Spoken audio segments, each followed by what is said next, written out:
Thank you so much, John Carroll. Next, we have Ernest Caravalho.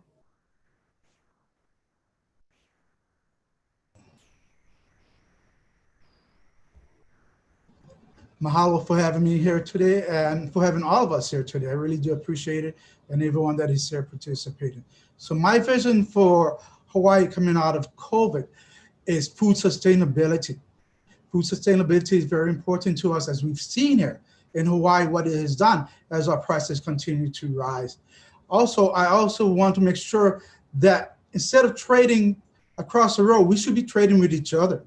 We can help our brothers and sisters on the island of Hawaii by buying food from Hawaii, from the island of Hawaii, bringing it here. We are their biggest market. So we should be reaching out to all of them.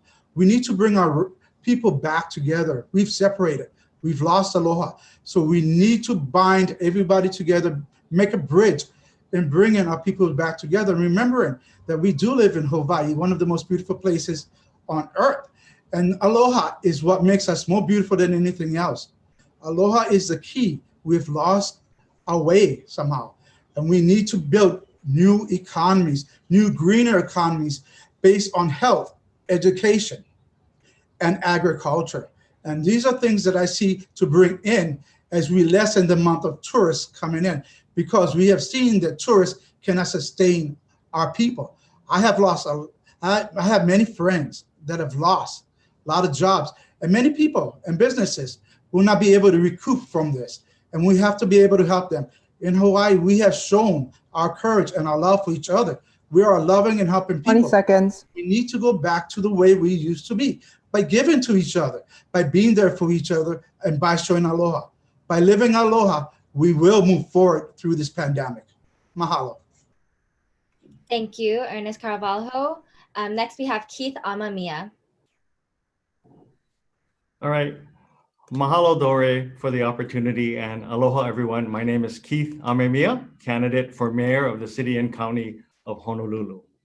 I'm running for mayor because we need change. We need new leadership, we need a fresh perspective, and we need to restore trust in government. I'm running for mayor because I care about our communities and I want to create a better future for all of us, including our younger generations. I've been on the campaign trail for over 9 months now, and I visited every community on this island. And two things that have stuck out with me when talking to people, especially working class families, is number one, they want change. They're tired of the status quo and the same old, same old. Number two, they're concerned about their deteriorating quality of life, especially the increasing high cost of living that all of us are facing here on Oahu and the rest of the state. When I started working at the Hawaii High School Athletic Association over 20 years ago and was charged with running high school sports across the state, I had a similar opportunity to visit every community in the state and got to meet many people of the working class variety and beyond. And even then, they were concerned about their quality of life and the increased cost of living and just the difficulty to make ends meet. Fast forward 20 plus years later, COVID-19 has made that even worse. My entire career has been based upon public service and bringing people together to solve complex problems. And although COVID-19 is an unprecedented crisis, I also view it as an opportunity to fix things that have been untouched for too long, whether that's our over-reliance on tourism, 20 seconds. whether that's our failure to address food security or climate change. We need to do that now. In terms of my vision, I want to create an Oahu that's where everyone can afford to live, work, play, and raise a family without constantly worrying about making ends meet. Thank you. Thank you so much, Keith Amamiya. So those were all of our mayoral candidates' answers for question number 1. So next question is, if elected, what 3 steps would you take to put the city and county of Honolulu on a firmer financial footing? So first to answer this question will be Chun James.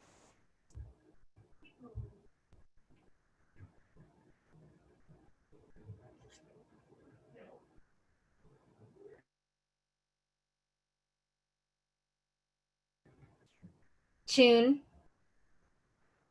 you have 2 minutes to answer this question. So please unmute yourself. 2 minutes. If elected, what 3 steps would you take to put the city on a firmer financial footing?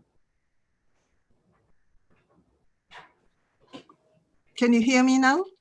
Yes. Okay. I've been involved in city affairs for decades to keep the country save Oahu farmlands, to have a sustainable Oahu, independent ethics. And so the past 12 years, I've been advocating for fiscal accountability. I'm so concerned that so many of our young people are working 2 to 3 jobs just to put food on the table, and that our seniors have to delay their retirement just to survive.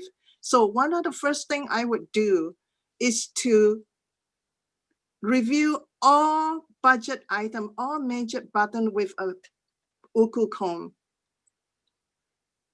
And I will cut out the pork, I will cut out the play expenses, and I will stop rail at Middle Street. Rail started in 2006 at 2.7 billion, and now it's up to 9.3 billion. And we still don't know how much the cost and maintenance are going to be. And the route from Middle Street to Ala Moana have portions of it in the Honolulu sea level rise indentation. 20 seconds. So we need to do that. And I also want to put a property tax cap on owner-occupant residents who have lived in their homes for more than 20 years to stabilize the housing situation. Thank you so much, Chun James. So next to answer this question is Colleen Hanabusa. If elected, what 3 steps would you take to put the city on a firmer financial footing? Thank you. I'm answering this question from the perspective of the city and county of Honolulu, as opposed to generically how anybody would be able to do this, because this is what we're doing. We're running for mayor. And as you know, the revenue source for the mayor, for the city and county of Honolulu, primarily for operational budget, comes from the real property tax. And there are other sources of income.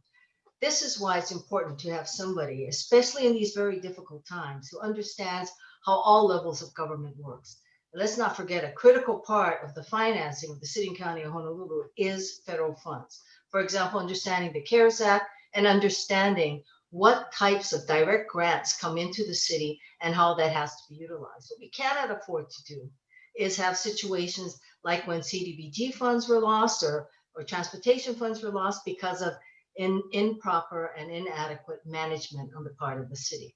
The only way we are going to stabilize is if we understand the sources of income and utilize them so that we can actually create and continue to do the public services that we need to provide.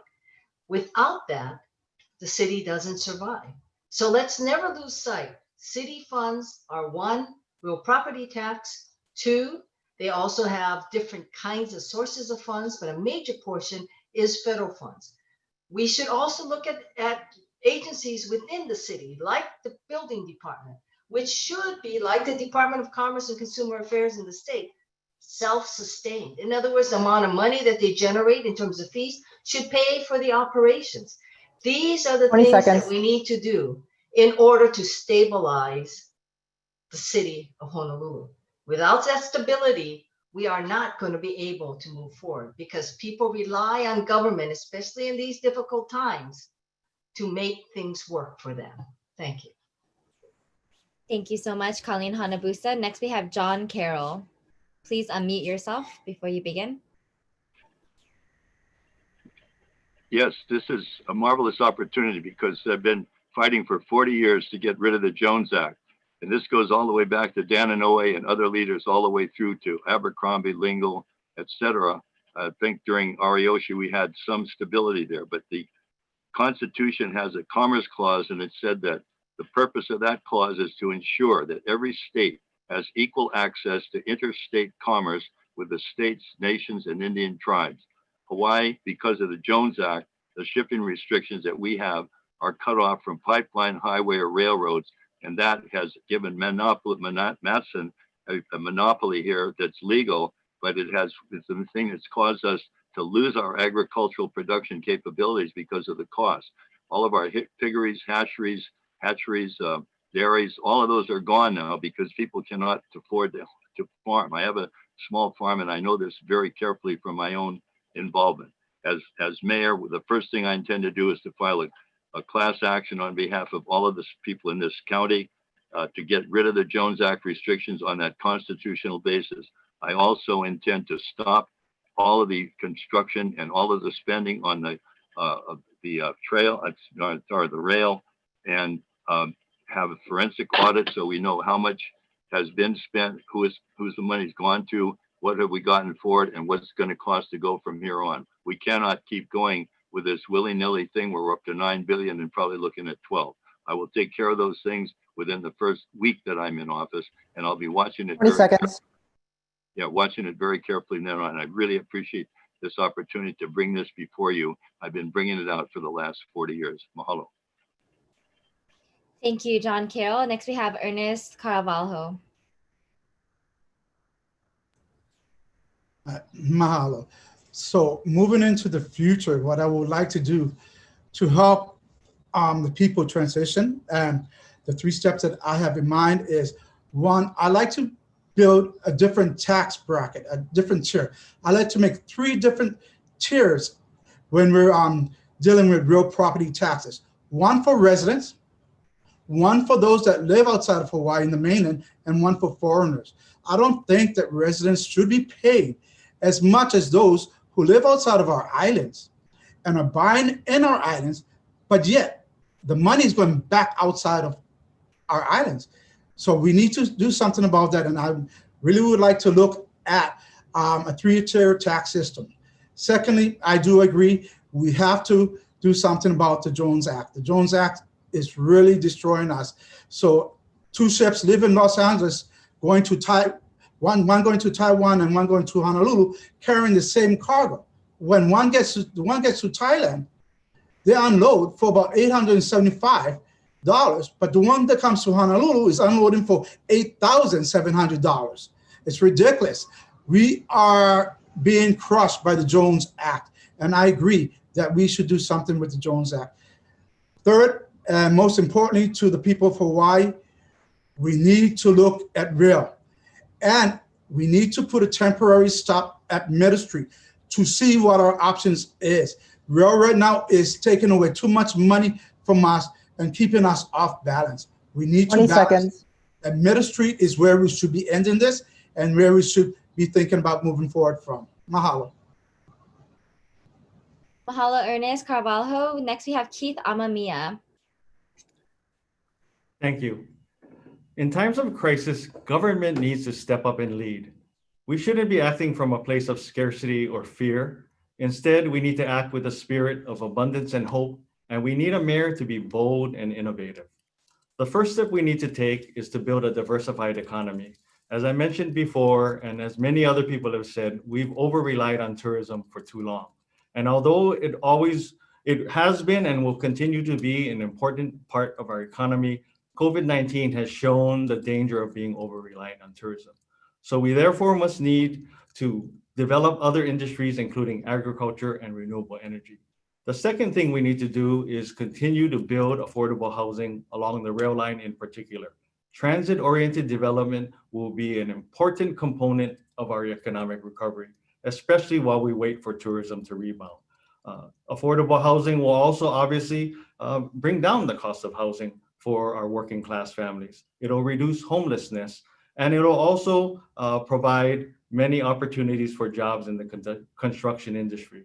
The third thing we need to do is build a smarter and more efficient city through technology and innovation.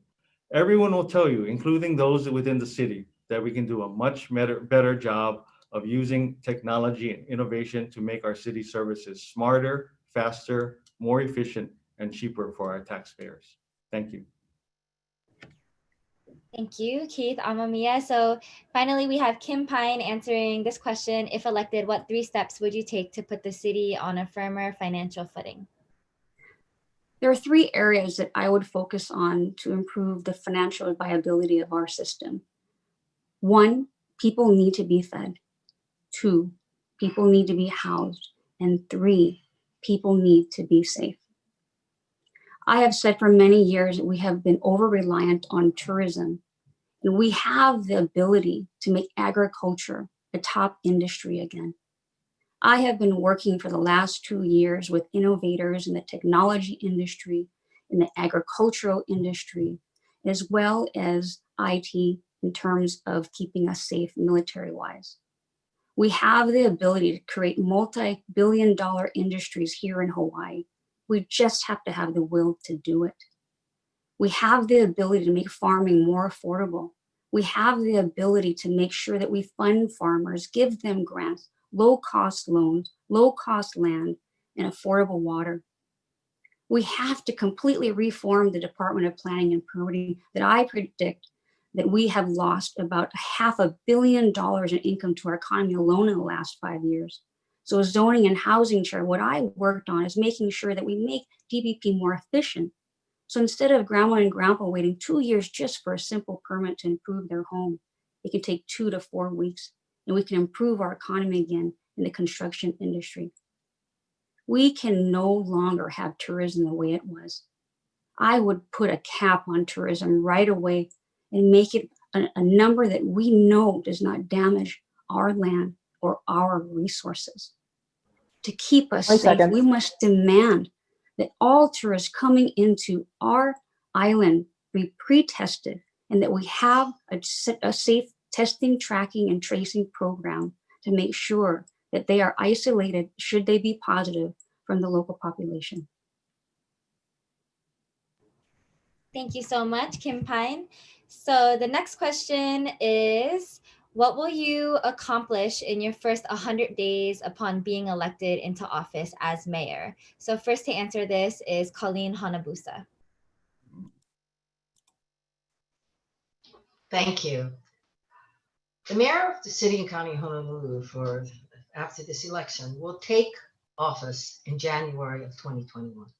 We can only hope that by then we've had a better feel on COVID-19, but we are still going to have the after effects of that. The fear that people have had, what we've had to endure, the way we've had to live as a result of this, that is something that we have to get over. As the mayor and as government, we have to restore public confidence at that point. Before COVID, public confidence in the city and county of Honolulu must have been at an all-time low. They thought about public corruption. They thought nobody listened to anyone. You know, we had different types of projects all going down because the community just said enough is enough. So what do you need to do first? First thing you need to do is to restore public confidence, or at least get to the point where people will accept or trust you to move forward. That's the first step.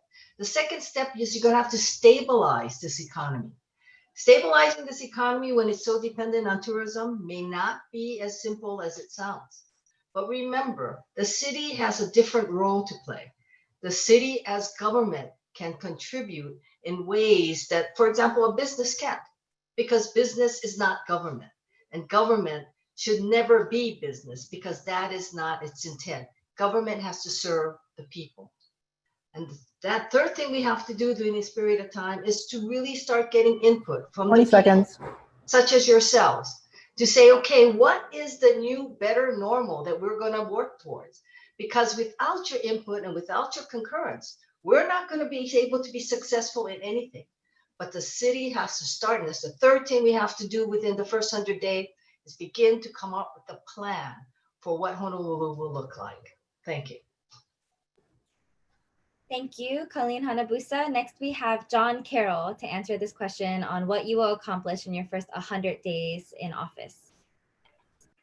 The first thing that I intend to do, as I said it earlier, is to file a class action on behalf of everyone on this island to put aside the restrictions that are imposed by the Jones Act. I've already written to the president 2 or 3 times. He has not responded even to those requests. He's also ignored Puerto Rico when they were in the same problem. The state and the city and county are virtually in a position of bankruptcy. The next thing we need to do is to cut any spending that is not necessary. And the main thing in that vein right now is to get rid of any further construction or expenditure on the rail, the HART. And that HART thing has been a total disaster. They had executive meeting by the HART board. And at that meeting, they wanted to discuss immunity and liability. We've never been able to find out what happened at that executive meeting, but there's a lot of things going on there that have to be addressed, and I will be going after that in federal court. The next thing is that I'm going to be working with OHA, who has, I think, something like 24,000 people who have rights to land and are not getting it. Many of those people could be farmers, and all of that land is out there to be given out to them. And I'm going to be seeking to have it given in fee simple so that they can set their families there and know they're going to have it as long as the family wants to be there. We'll get rid of those Hawaiian leases. Those are the three things that I will do. And another thing that I also intend to do is to go through every single job and position in city government and see 20 seconds. what is necessary, what is not necessary, and we'll trim it down to where we can afford based on what kind of taxes we're bringing in. Thank you very much, Don Carroll. We have Ernest Carvalho for this question on what you will do in your first 100 days being elected into office. So the first thing that I will do when elected as mayor, if elected as mayor, will be to reach out to the people of Hawaii. That means within the first 100 days, I will be seen and I will go to every aupuaha and on the island of Oahu. I will sit down with each aupuaha or community and I will listen to the people because each community is different and each community brings different challenges. I'll sit down and we will listen to the people and we'll take the message back. Secondly, the next thing I'll do is I will add a new cabinet to the mayor's office, one that is strictly made out of Kanaka Maolis. The Kanaka Maoli has not been listened to. We have been looked back upon. So it's time to bring the Kanaka Maoli back to the forefront, to listen to what they say, because the ways that Kanaka Maolis did things back in the old days worked. From farming, from fish ponds, we need to use them to build new and inventive ways to bring our economies stronger. Thirdly, I would like to do a private-public partnership in rebuilding our infrastructures. Our infrastructure is destroyed. And the only way we're going to be able to build a new infrastructure will be through a public-private partnership. And it's something that we must look at as Hawaii, as Honolulu. We need to gain the trust of all our people. We've lost that trust. We've let them down. As mayor, I will be a servant of the people because it is for 20 seconds. us to serve the people, not for the people to serve us. And I was sure that all will have a place to live. Mahalo, Ernest Carvalho. Next, we have Keith Amamiya. For the past 2 months, my wife and I have participated in numerous food distribution drives, whether it be at Aloha Stadium, Farrington High School, or Iwilei. And we've seen firsthand how many people are struggling and waiting in line for food. It saddens me and even angers me that thousands of people have to wait up to 4 hours or more to get free food distributions. My campaign has also provided over 14,000 meals to various low-income public school students, to senior citizens, to healthcare workers, and even domestic violence survivors and their children. And it's clear that many people are suffering with no apparent end in sight. So what the city needs to do is quickly move to revitalize our economy, yet maintain the healthy and safe environment that we've created by minimizing the spread of COVID-19. In terms of specific actions, we need to, number one, move forward with the construction of 1,000 affordable housing units, including 200 for homeless residents and families. By doing that, we will keep the construction industry going, which needs to be our primary economic driver while we wait for tourism to recover. It'll provide for more affordable housing units for our working class families, and it'll reduce the homelessness population that's affecting our entire island. The second thing I'd like to do is convert an unused city facility to provide mental health treatment for our homeless or houseless community. Mental health treatment services are severely lacking on our island. 20 seconds. The reason that many of our homeless are being left on the streets and not treated, and we need to fix that immediately. The third thing we need to do is have the city become a more active partner in revitalizing and supporting our agriculture in order to improve our economy and lessen our food security issues.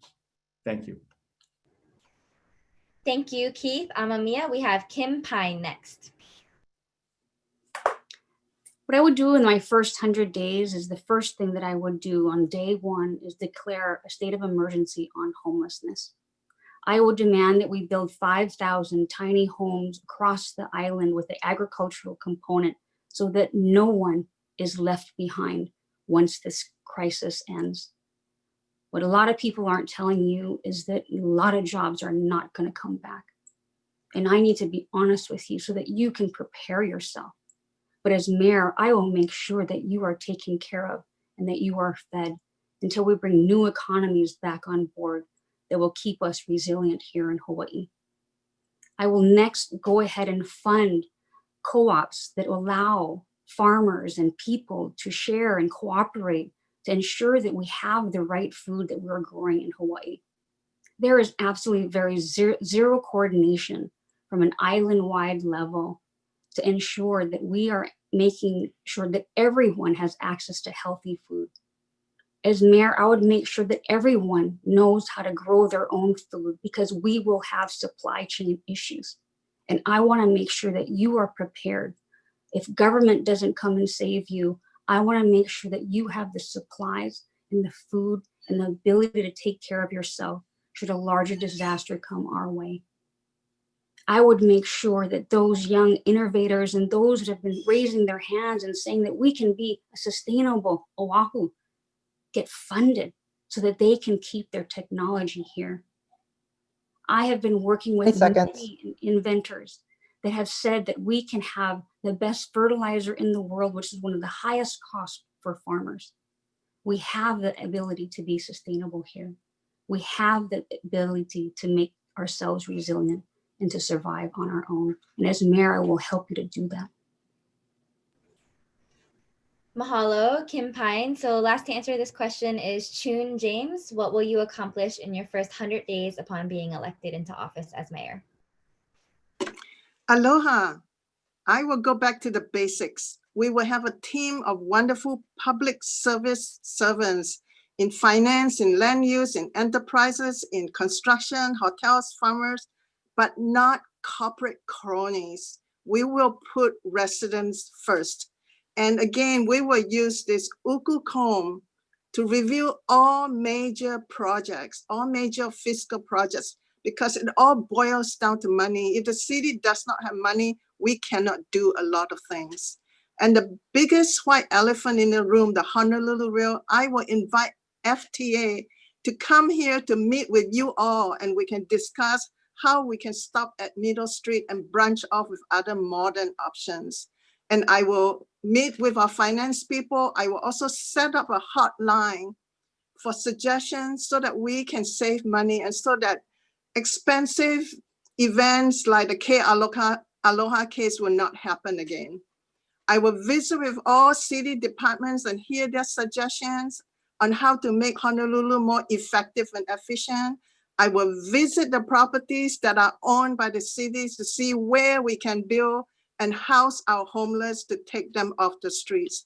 And I will meet with the howlers themselves and ask them how they can help us clear the street and public places.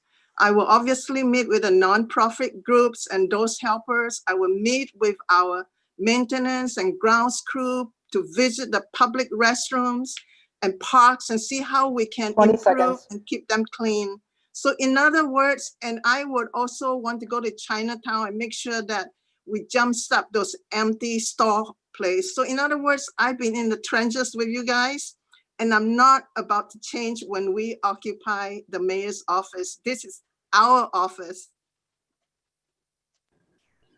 Mahalo, Chun James. We are moving on to the next question. So this question is very relevant today. So given the civil unrest of recent weeks and an outcry for racial and criminal justice, what kind of police reform, funding changes, or other policies would you call for as mayor? So for this one, we will start with John Carroll.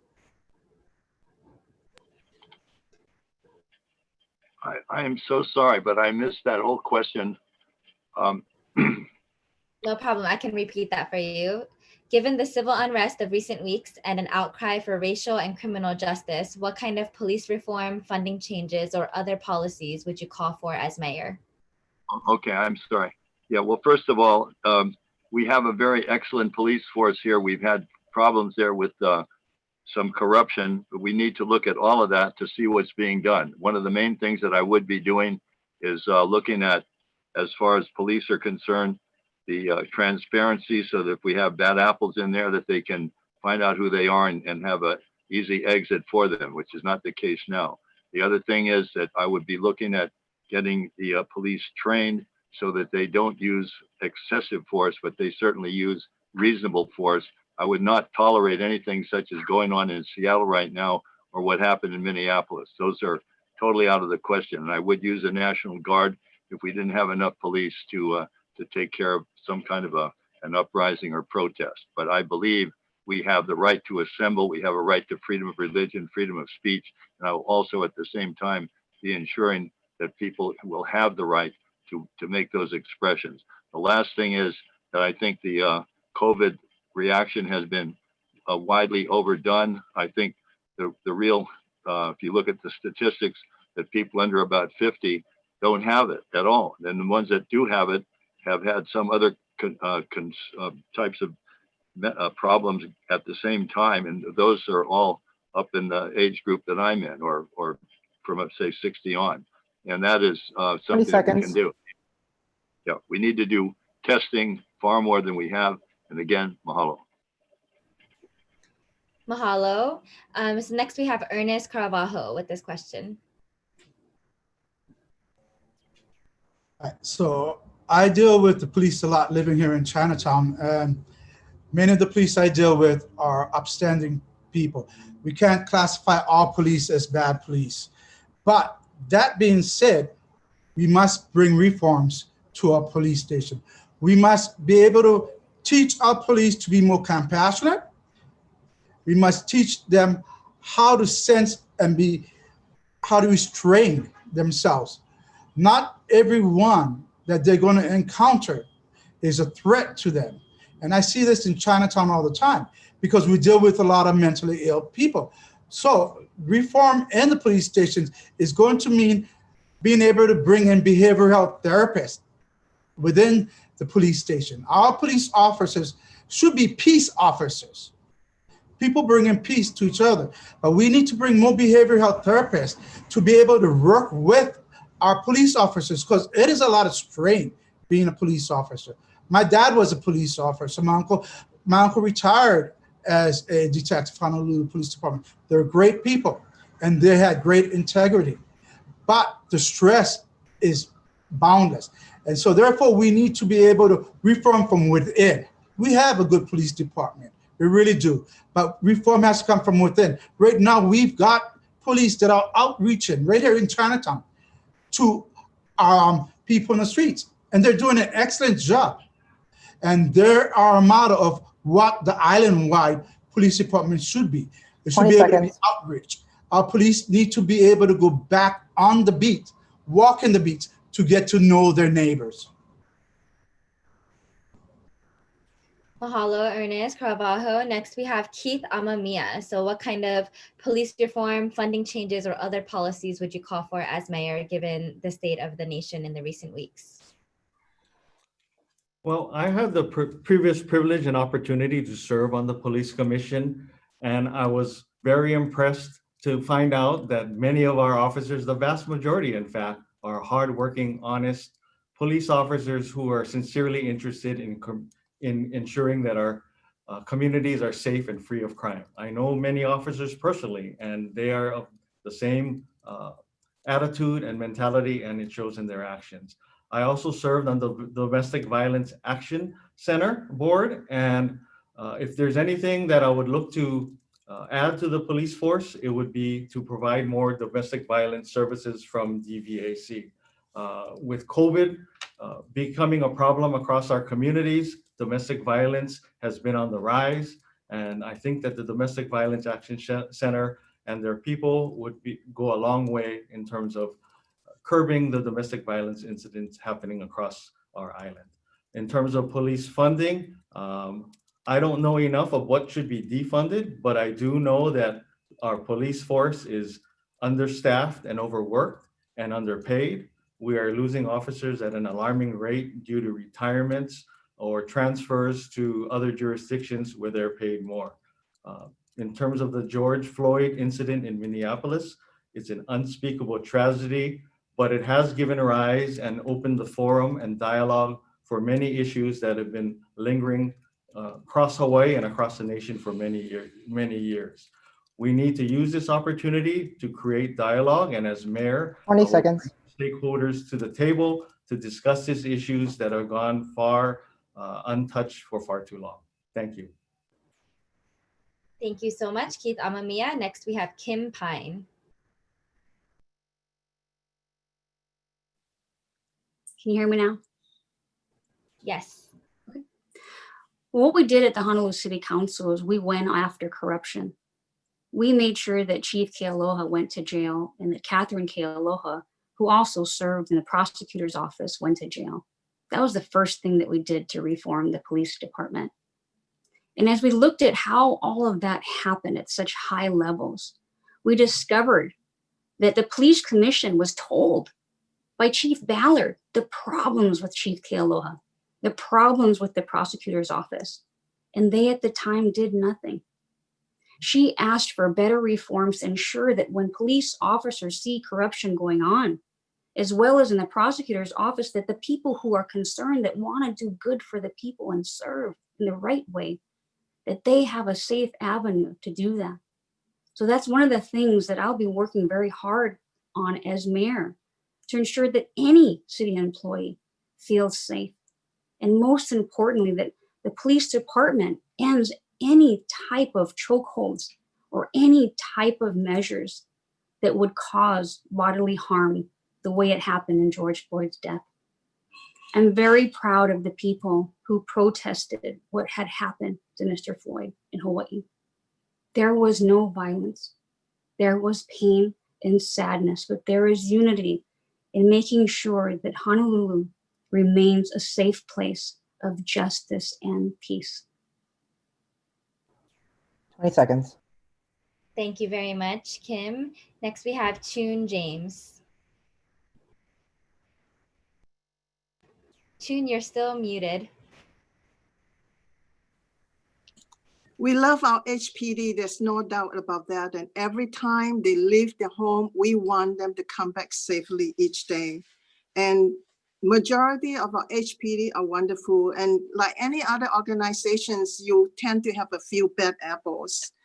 And I just also want to tell you that I just happened to be arrested during the Kahuku turbines demonstration because I was videotaping with an AP photographer friend.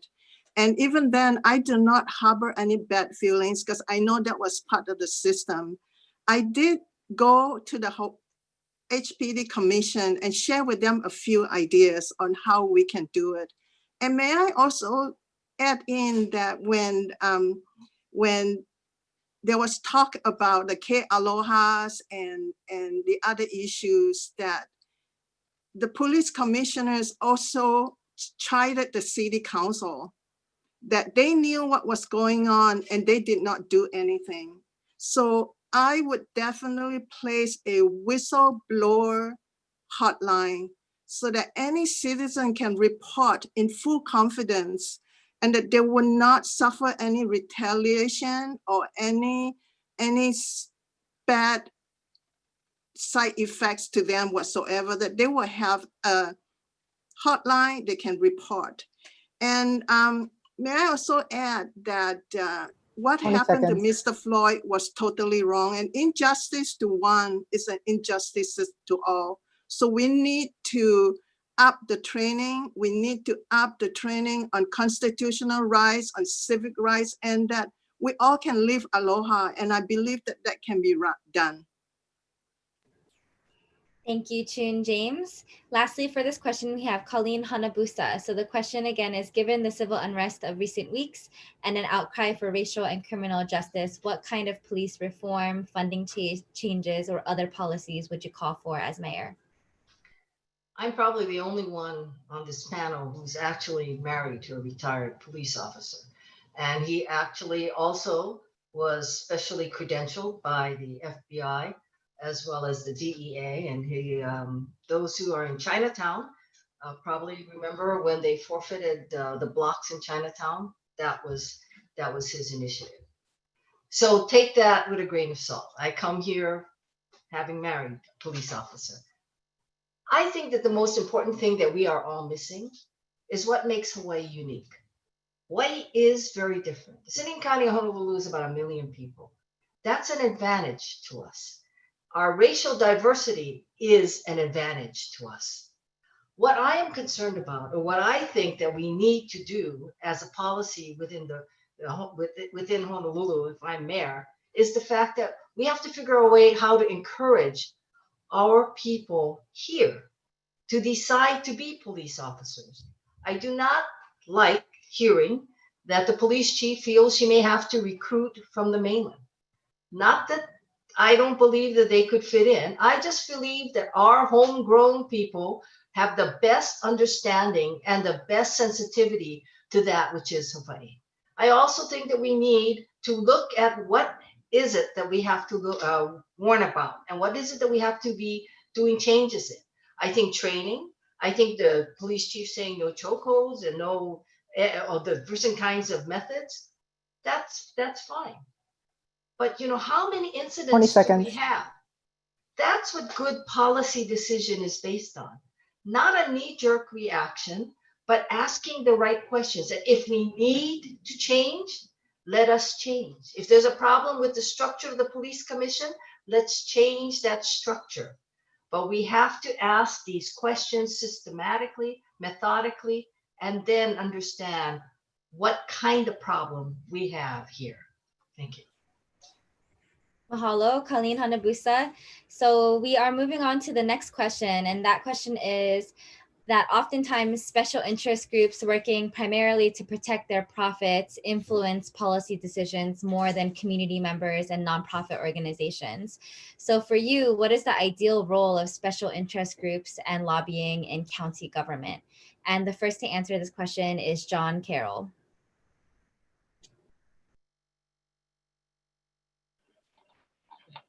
All right. The thing with that is, in my particular campaign, I'm funding it all myself. It's not that people are crowding around me to give me money, but the fact of the matter is, I think money has played much too big of a role. When I was in the state legislature some years ago, I tried to put a cap of $10,000 or $15,000 per House race or Senate race and so forth, and I almost got killed by my compatriots in there because they want to be able to go elsewhere to get the money. So I think that the fact that the people that are taking large amounts of money for their campaigns are immediately suspect, as at least in my mind. Now, one of the areas that I'm looking at very, very carefully, and will as mayor, and that is what has happened with the $9 billion that's been spent on HART. And that's number one. Number two is, I think that the people in the private sector, and I really believe in governmental and private partnerships, because we can utilize public funds, private funds to do some very good public work that we might not be able to afford otherwise. So public and private partnerships do work, and they work everywhere. And that's also got to be looked at as far as the rail is concerned, and particularly looking at where it may or may not go. And so as far as maglev and the other possible alternatives that we have with respect to that issue. 20 seconds. Yeah, I think we need to look to the private sector to get information to be able to do our job properly, and I will do that. Thank you so much, John Carroll. Next is Ernest Caravaggio. Can you please repeat the question? Yes, so oftentimes special interest groups working primarily to protect their profits influence policy decisions more than community members and nonprofit organizations. So for you, what is the ideal role of special interest groups and lobbying in county government? I believe that lobbyists and special interest groups do serve their purpose, but only to a point, because everyone has people lobbying for them from the teachers union all the way down. But I don't believe that specialists and lobbyists should be throwing money to our candidates or to our elected officials to buy their votes. And that's where the problem comes. So we need to find a way to be able to eliminate or bring down the amount that they're allowed to give to elected officials or to any candidate, because what they're actually doing is buying the vote of the people. So for me, in the long run, I would like to see lobbyists and special interest groups capped all the way around as to what they can contribute to it, because too many votes in that big square building behind me are being brought out by lobbyists, are being brought out by special interest groups. And therefore, the community no longer has a voice. The community can scream all they want to, but nothing's going to happen because they don't have that money or the super PACs money that are coming from special groups, special interest groups, or lobbyists that are not even located here in Honolulu or in Hawaii, but are located somewhere else in the mainland, who come here to do their bidding. So what we have to do is change our policy on how we handle 20 seconds. Special interest groups and lobbyists in Hawaii. Mahalo, Ernest. So the next candidate answering is Keith Amamiya.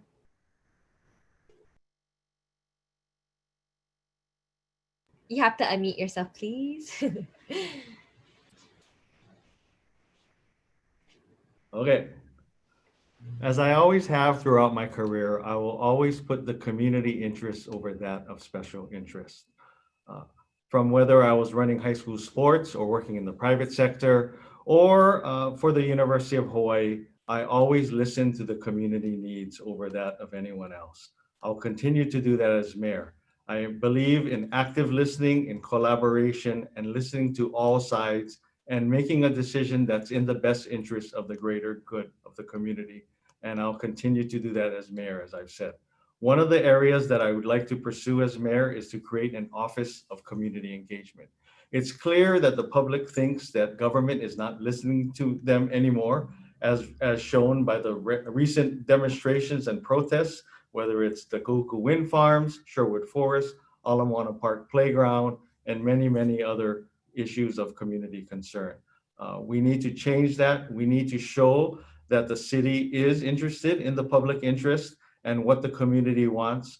And I believe that office will help solve those problems. I will get people in that office to reach out into the community, to listen, to hear what they have to say. I also want to use technology to get the public's input. Too many people have complained to me that it's difficult to testify at a city council hearing. They simply don't have the time to wait in the chambers for their opportunity to speak. They simply 20 don't seconds. have the ability to get off of work. So we need to look at technology that's already being used in light of COVID, whether it's Zoom, Skype, or other means. We need to fully engage the community like I know we're capable of doing. Thank you. Thank you, Keith. Next, we have Kim Pine. Thank you very much. In my career, I've learned there's two types of special interest groups. There's the good special interest groups that cares about the people. Then there's the bad special interest group that cares only about themselves. If you haven't done this job before and you're going to do this for the first time, you are going to be fooled left and right by the bad special interest because they're good at what they do and they get paid a lot of money. There are special interest groups like this organization right now. I've seen you, Dory. I've seen you, Dyson. None of you guys have given me a penny, but I supported the plastic ban, the styrofoam ban, renewable energy, forcing developers to be more resilient and less dependent on fossil fuels. I've passed legislation and wrote legislation that now forces hotels to tell us how much fossil fuels they're using and what kind of waste management programs that they're using to ensure that their visitors are not hurting our lands. I believe in the good special interest groups, and that who rules me. The people rule me, and they tell me what I need to do to ensure that this island is affordable, safe, resilient, and most importantly, will thrive in the future. Thank you so much, Kim. Next, we have Chun James, and I will repeat the question. Oftentimes, special interest groups working primarily to protect their profits influence policy decisions more than community members and nonprofits. For you, what is the ideal role of special interest groups and lobbying in county government? Okay, this is one of the reasons why I'm running for mayor today. For decades, we have been fighting a lot of good fight, and the people could testify till they're blue in the face. They could do everything a super citizen would do, and yet at the very end, those in the decision making choose the way of the big money and the big corporation. And money has hijacked our elections. We all know that corporate have actually bought those who are in public offices, and so that they could gain power over the decision making. And I'm saying that we cannot have this continue over and over again, because it is suffering. It is causing hurt for our people who have to pay for the negative impacts of corporate cronies controlling decision-making at government places. And may I ask you to Google search the candidates and Google search and see how many city council members or whoever it is have taken money from lobbyists or have taken money donation before a vote or after a vote, or who have been given fundraising before a vote or after a vote. Those are important issues that you really need to know before you make the decision. Google search, that's important. And also check their donations. Where are the donations coming from? We need to find out the company they keep. Who are the big donors and why are they doing it? So we need to know the company they keep, and we need to study the donations. As for me, I am not accepting any donations from lobbyists and PACs. Thank you, Chun. Next, we have Colleen Hanabusa. Thank you. Issues such as this comes down to one thing, and that is leadership and integrity of the person that you have in office. For example, one of the things that's been bothering me the most about the city administration is this whole issue of building permits. You talk about holding and preserving their profit margin. You know, a lot of that is in construction and building, whether you call it affordable housing, whatever you may call it. The bottom line is the bottom line for them. So let me ask you, why is it that every single mayor has to address building permits, and why an average person like myself, I've waited 5 years for a building permit, 5 years. Why is that? So if anybody thinks I have juice, I don't have any juice. 5 years for a building permit. Of course, you will be told if you go hire an expediter, you might be able to get a building permit sooner. Or if you go hire somebody who may be a plan reviewer, they call it third-party plan review, you might be able to get your permit sooner. Or if you'll be able to just sort of give on certain things like join a structure, you can have a building permit. Those things are not acceptable to me. I believe the law is the law. What we have to do, everyone should be bound by the same laws. So what does it come down to? Everything that we've talked about here, it comes down to the person. It comes down to that person and how that 20 person seconds. will lead. And I think you should look at how this building permit thing has been allowed to go on and on and on. And within the next mayor, people running for mayor is going to be able to do something about it. And do not accept the same kind of jargon that they've given everybody else throughout the years. Why we still have this problem? Because it goes to leadership. Thank you. Thank you, Colleen Hanabusa. So we are moving on to our final open-ended question, unless we find more time at the end. So this question is near and dear to my heart, given the climate crisis that we face today and Hawaii's vulnerability to the climate crisis. What environmental issues would you prioritize as most pressing for Hawaii, and what initial steps would you take to address them effectively? So first, to start us off on this will be Ernest Caraballo. All right, thank you. Climate change is something that is really is dear to my heart, because I live in a flood zone, literally from Middle Street in Kalihi all the way down here to Chinatown and Kaka'ako is a flood zone. We will be underwater, and that's a given.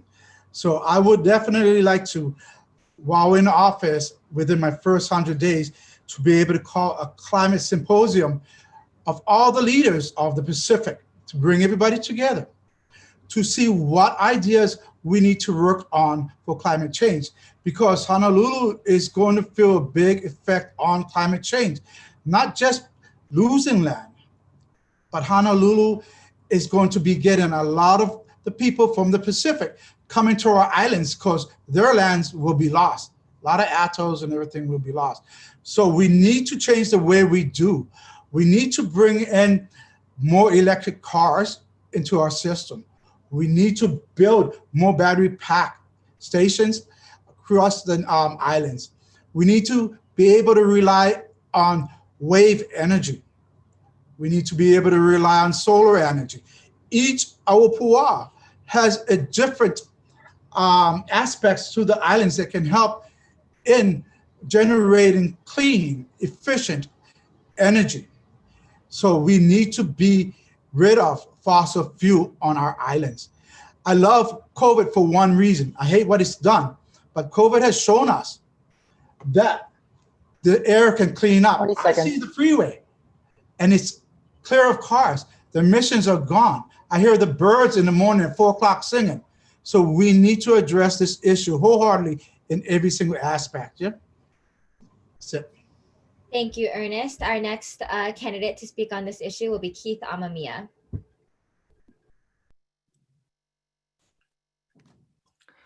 Thank you, Dore. Like you and Dyson and many other people in your generation, climate change is an important issue for my 20-year-old son who just finished his sophomore year in college. Of the many issues that concern my son and his friends, it's climate change. As I tell people, COVID is the crisis of the moment, but climate change is the crisis of our lifetime. We need to act immediately on climate change, or we will cause irreparable damage to our islands and the rest of the world. I'm fully committed to addressing climate change in my administration, and it's certainly going to be one of my top priorities. A lot of work has already been done on climate change by this current administration and previous administrations.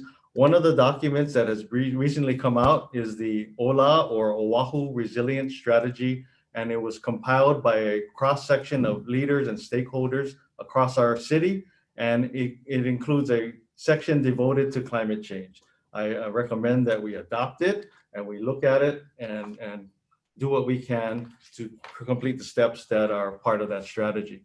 I also know that the current administration is working on a climate action plan that should be completed soon. We need to take a look at it and use it as a guide map if appropriate. But the bottom line is people have talked about climate change for years and years and years and hasn't really done anything about it. It will take a mayor with political will to do it, and I will be that mayor. In terms of how I'm going to do that, I will assemble people that are involved in the Office of Climate Change, Sustainability, and Resiliency to assist in that cause, and we need to make it a priority, as I've said over and over again. Thank you. Thank you very much, Keith. Next, we have Kim Pine, and I'll repeat the question. What environmental issues would you prioritize as most pressing in Hawaii today, and what initial steps would you propose to address them effectively? Well, I think our use of fossil fuels is the most pressing issue. We must push ourselves to be the first carbon neutral city in the nation. And the first thing that I would definitely support is ensuring that we plant 1 million trees That alone will make us the first carbon neutral city in the nation. I'm very proud of the many things we've done at the City Council to ensure we address climate change and take it very seriously. I'm proud of the funding and the push that we did and the legislation that we passed to push all of our city vehicles to be electric. Allie, shh, mommy's talking, okay? I'm so sorry, my 5-year-old just came home. I'm very proud of the things that we've done to use seawater to cool our buildings in the future. And I'm extremely proud of the things that we've done to push new buildings to and demanded that they put electric charging stations everywhere. We have opposed any expanding of seawalls. We have supported pushing back development away from the ocean to ensure that our shoreline does not get destroyed any further. I have introduced legislation to ensure the city doesn't use chemicals anymore in our parks and our beaches, things that go into our ocean and destroy our fish and our wildlife. I have fought for water rights to ensure that we get this to farmers. And most importantly, we have helped to create the Office of Resiliency. It is tough to start a new department, but I am extremely proud of the OLA report that was put out that the council helped put together. I truly believe that we can be a carbon neutral city, and we are on our way there. And I hope to be your mayor, so I continue to do the great work that we've done at the City Council for all of you. Thank you very much, Kim. Next, we have Chun James.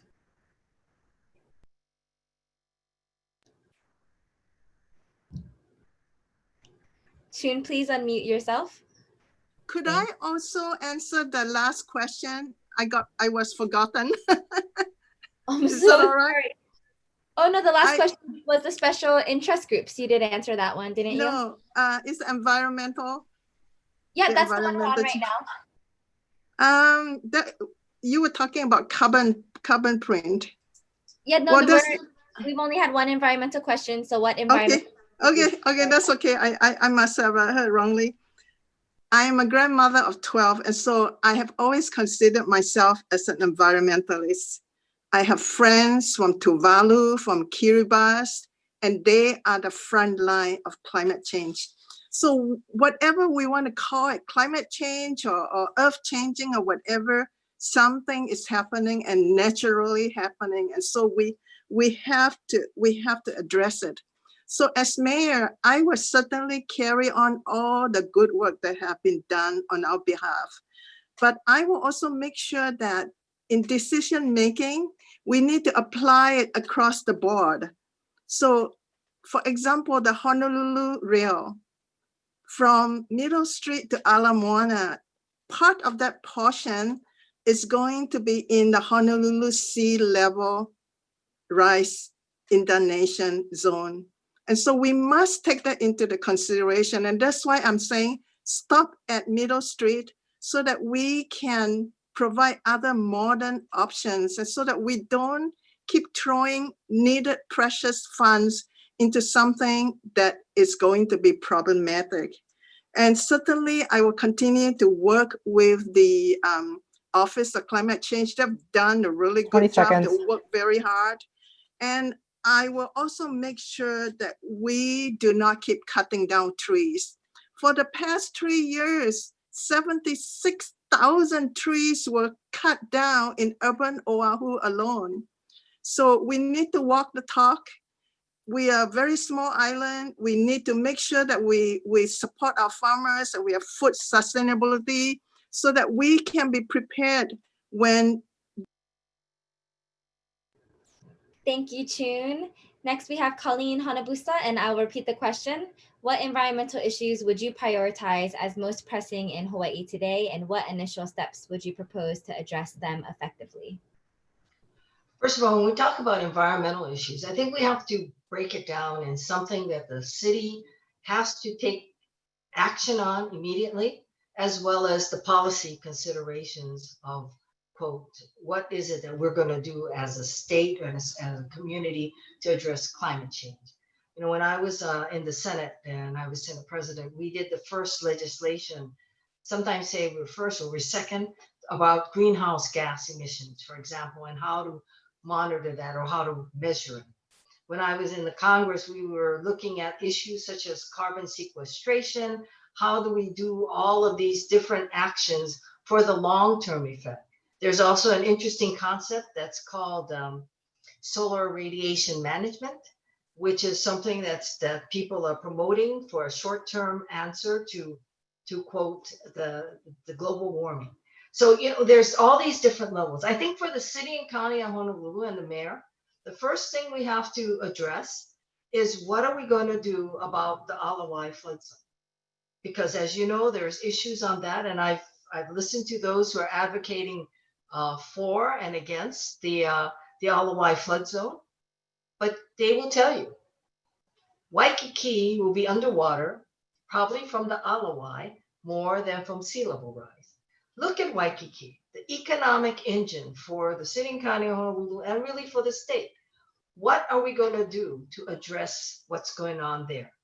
Or for those who are on the North Shore, it must be awfully frustrating 20 to seconds. watch your road go from under you.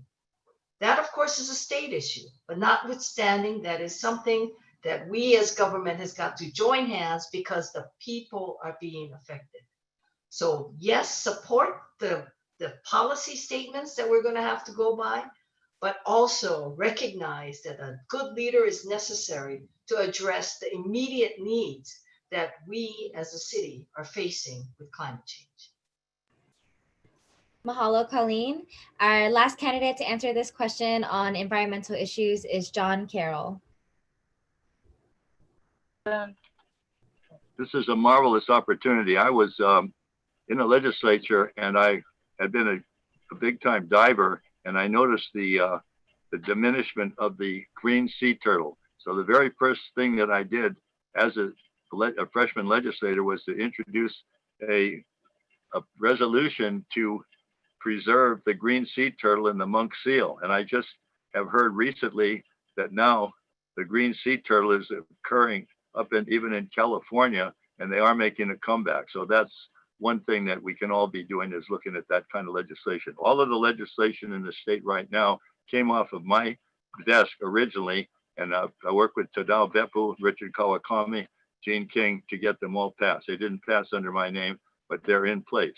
Right now, geothermal and solar energy are cheap, and they can be extracted if we would, really pay attention to doing it. There's enough geothermal energy to power the entire state of Hawaii if we were willing to pay for the conduits that take place. It's in the billions of dollars, but it is doable. As far as the climate change is concerned, we have to look at the science to see what's going on. During time I was in the legislature, it came to my attention that the high altitude jet flying, like the Concorde, was actually starting to erode the ozone layer. And if the ozone layer diminishes, it can cause tremendous skin cancer and things like that. And so I made 20 a push seconds. to stop that, and they ultimately did. Very great question. Mahalo. Mahalo, John. So we are moving into the lightning round portion of the candidates forum. So we are all pal with the open-ended questions. Thank you so much to all of our amazing mayoral candidates for your extensive knowledge and information.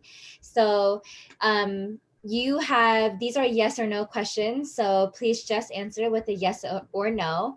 And I will repeat the question if needed. So the first question is, are county and state land use regulations and permitting processes doing enough to ensure that communities and their natural resources are protected for current and future generations?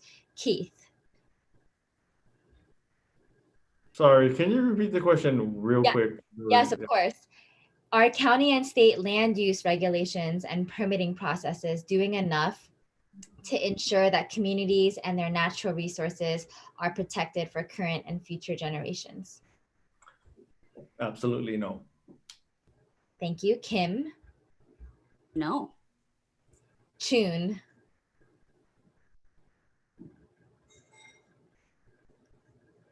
Chun James, yes or no? Absolutely not. Okay, Colleen, No. John.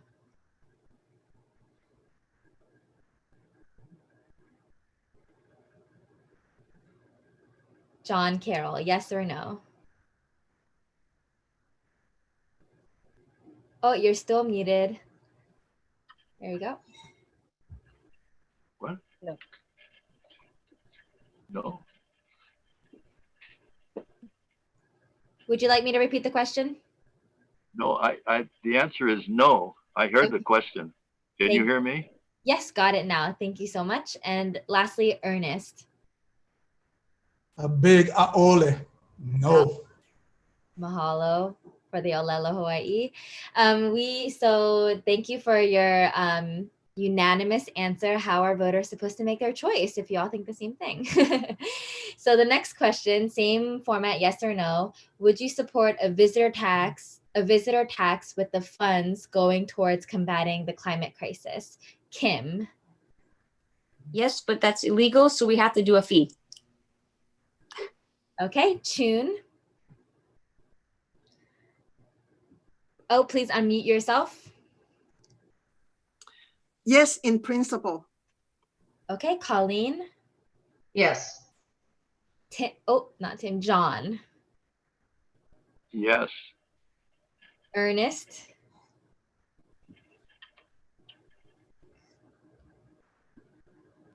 I.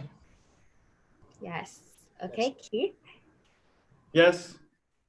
Okay, thank you so much. Next yes or no question is, despite the global pandemic, the Rim of the Pacific exercises are scheduled to take place as an at-sea only event in August, yet troops have already been caught breaking quarantine on Oahu. So given the elevated rates of COVID-19 in the Navy and the risk to military personnel and the local community, would you support a call to cancel RIMPAC this year? Chun. Yes. Colleen. Yes. John. Yes, absolutely. Ernest. I. That's yes. Keith. Yes. And Kim. Yes. Okay, making it hard for everyone. Okay, so next is Hawaii has the largest unemployment rate in any state, and many people can no longer pay mortgages or rent. Additionally, homelessness is a growing crisis on our island. Does every person in Hawaii deserve housing even if they cannot pay for it? Colleen. Yes. John. No. Ernest. I. Yes. Keith. Yes. Yes. Kim. Yes. And Chun. Chun James, yes or no?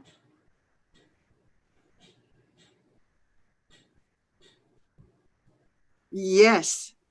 Okay, thank you. So next lightning round question is, do you support suing coal, oil, and gas corporations for Hawaii's expenses in preparing for and adapting to the climate crisis? So first to answer is John. I'm sorry. Can you repeat the question, please? Sure, of course. Do you support suing coal, oil, and gas corporations for Hawaii's expenses in preparing for and adapting to the climate crisis?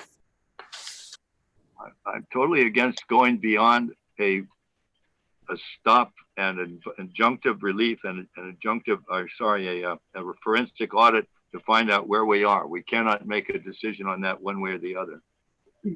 Okay, Ernest? I. Yes. Keith?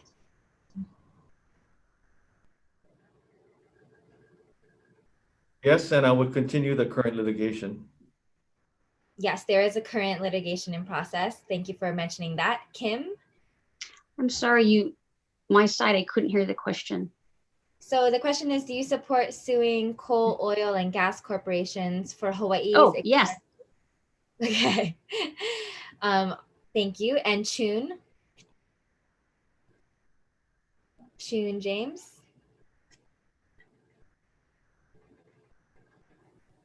Yes, why not?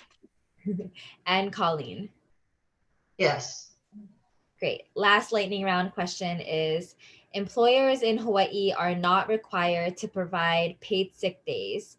Would you support or introduce a bill to guarantee all workers in Hawaii have access to paid sick days?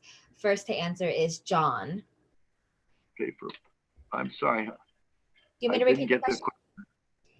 So the question is, employers currently are not required to provide paid sick days. Would you support or introduce a bill to guarantee all workers in Hawaii get paid sick days? Yes, absolutely. Okay, Ernest, Aye. Aye. thank you. Keith, Yes. Kim, Yes. Chun,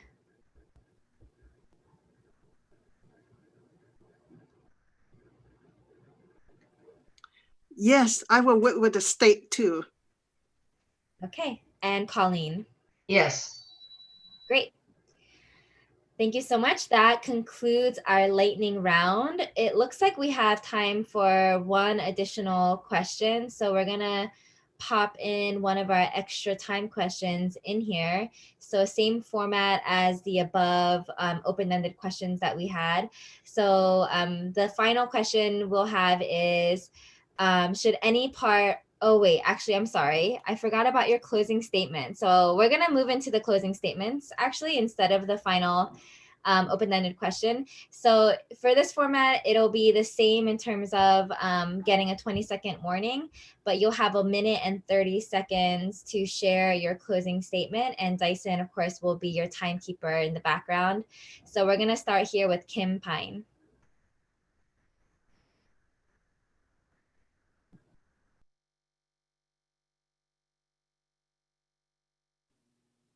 Sorry, can you hear me now? Yes. Okay. I want to thank all of you for allowing the candidates to come together to share our ideas with you about how to save our planet and to make our world better. I come to you as a mother of a 5-year-old, and I'm very proud of lots of the work that we have done so far at the City Council to ensure that we feed our people, that we house them, that we keep them safe. And right now we're working on creating a new economy that no longer depends on the outside world to feed us, to pay our bills, and to help us to thrive. I was very proud to have the Reverend Kalani Susan from the Big Island, who came to visit me, where we talked about thermal energy conversion that has no emissions, where we take all of our waste and we turn it into energy, or to the most fertile fertilizer in the world. And he gave this to me from the elder women from the Mauna. 20 seconds. They wanted to thank me for being a candidate that protected Mother Earth. I desire to be your mayor so that I can do that, and so that I can continue the good work that we have done to make sure that we have an economy that feeds our people and saves the planet. Thank you for allowing me to share my heart with you tonight. Mahalo. Thank you so much, Kim, for being here with us tonight. Next for the closing statement will be Chun James.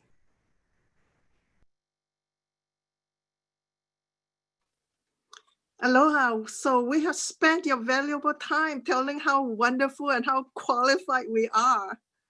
And I'm running for mayor because we, the people, need to create a sustainable and just future for all. We need to put our residents first, and we cannot have the same old money and power controlling us while our residents are working 2 to 3 jobs to put food on the table, and our seniors have to delay their retirements to survive, and our farmlands are disappearing. 76,000 trees have been cut down the last 3 years, and Oahu is being cemented into a parking lot, and so on and so forth. I'm running for mayor because I want to put residents first. I do not accept donations from lobbies and PAC. I don't owe anybody anything. I can put residents first without any reservations. So let's take the government back. Let's make it work for us, you and I, us. I'm the very clear alternative to the good old boy network and also the establishment. And I strongly urge you to study the records of these candidates. Check the company they keep, check the donations.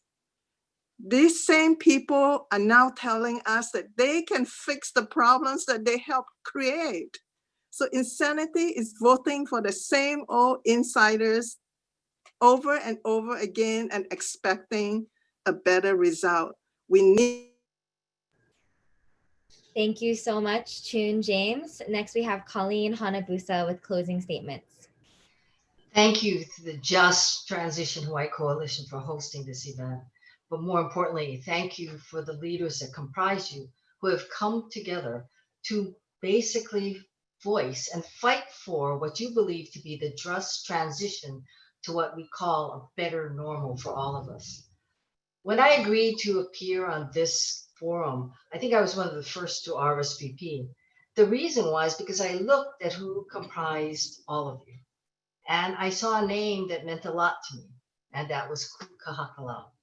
What you may not know is when I was first elected and serving, Ku came to the legislature with her daughter, embarrassed all of us because her daughter spoke fluent Hawaiian, and that was the beginning of the charter school legislation. And as a result of what Ku did, we have charter schools, especially Native Hawaiian charter schools. This is an example when government works. You know, in time of crisis, President Obama said that good government matters, and that is exactly what we have to look for. We have to look for people who understand government at all levels, 20 because seconds. that's what we're going to need in order for us to get through this crisis. I'm running for mayor because I have the experience, the relationships, and the knowledge at all levels of government, federal, state, county. And I believe that I can lead us to a better normal with all of your helps. Mahalo for having me. Mahalo, Colleen Hanabusa. So next with closing statements will be John Carroll for 1 minute and 30 seconds.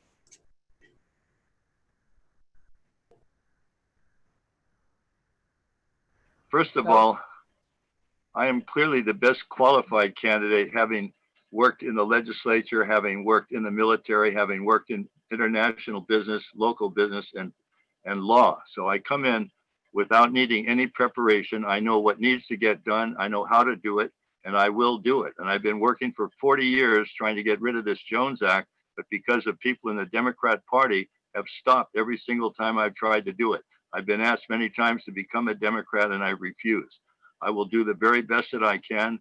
I'm quite capable and knowledgeable and ready to get going and get this, to get our city and county as well as our state sustainable and affordable, and to have total access to worldwide shipping and agricultural exports, and all of that sort of thing needs to get done. It needs to get done fast, and it can be done if I am your mayor. And I'm going to ask you to forget about my looks and my age and vote for my experience. Mahalo. Thank you very much, John Carroll. Next, we have Ernest Carvalho with his closing statements. Mahalo to everyone that is here today. We've got a fine bunch of candidates running. We really, truly do. So I would like to say mahalo to the Just Transition Hawaii Coalition for having us and doing this for us.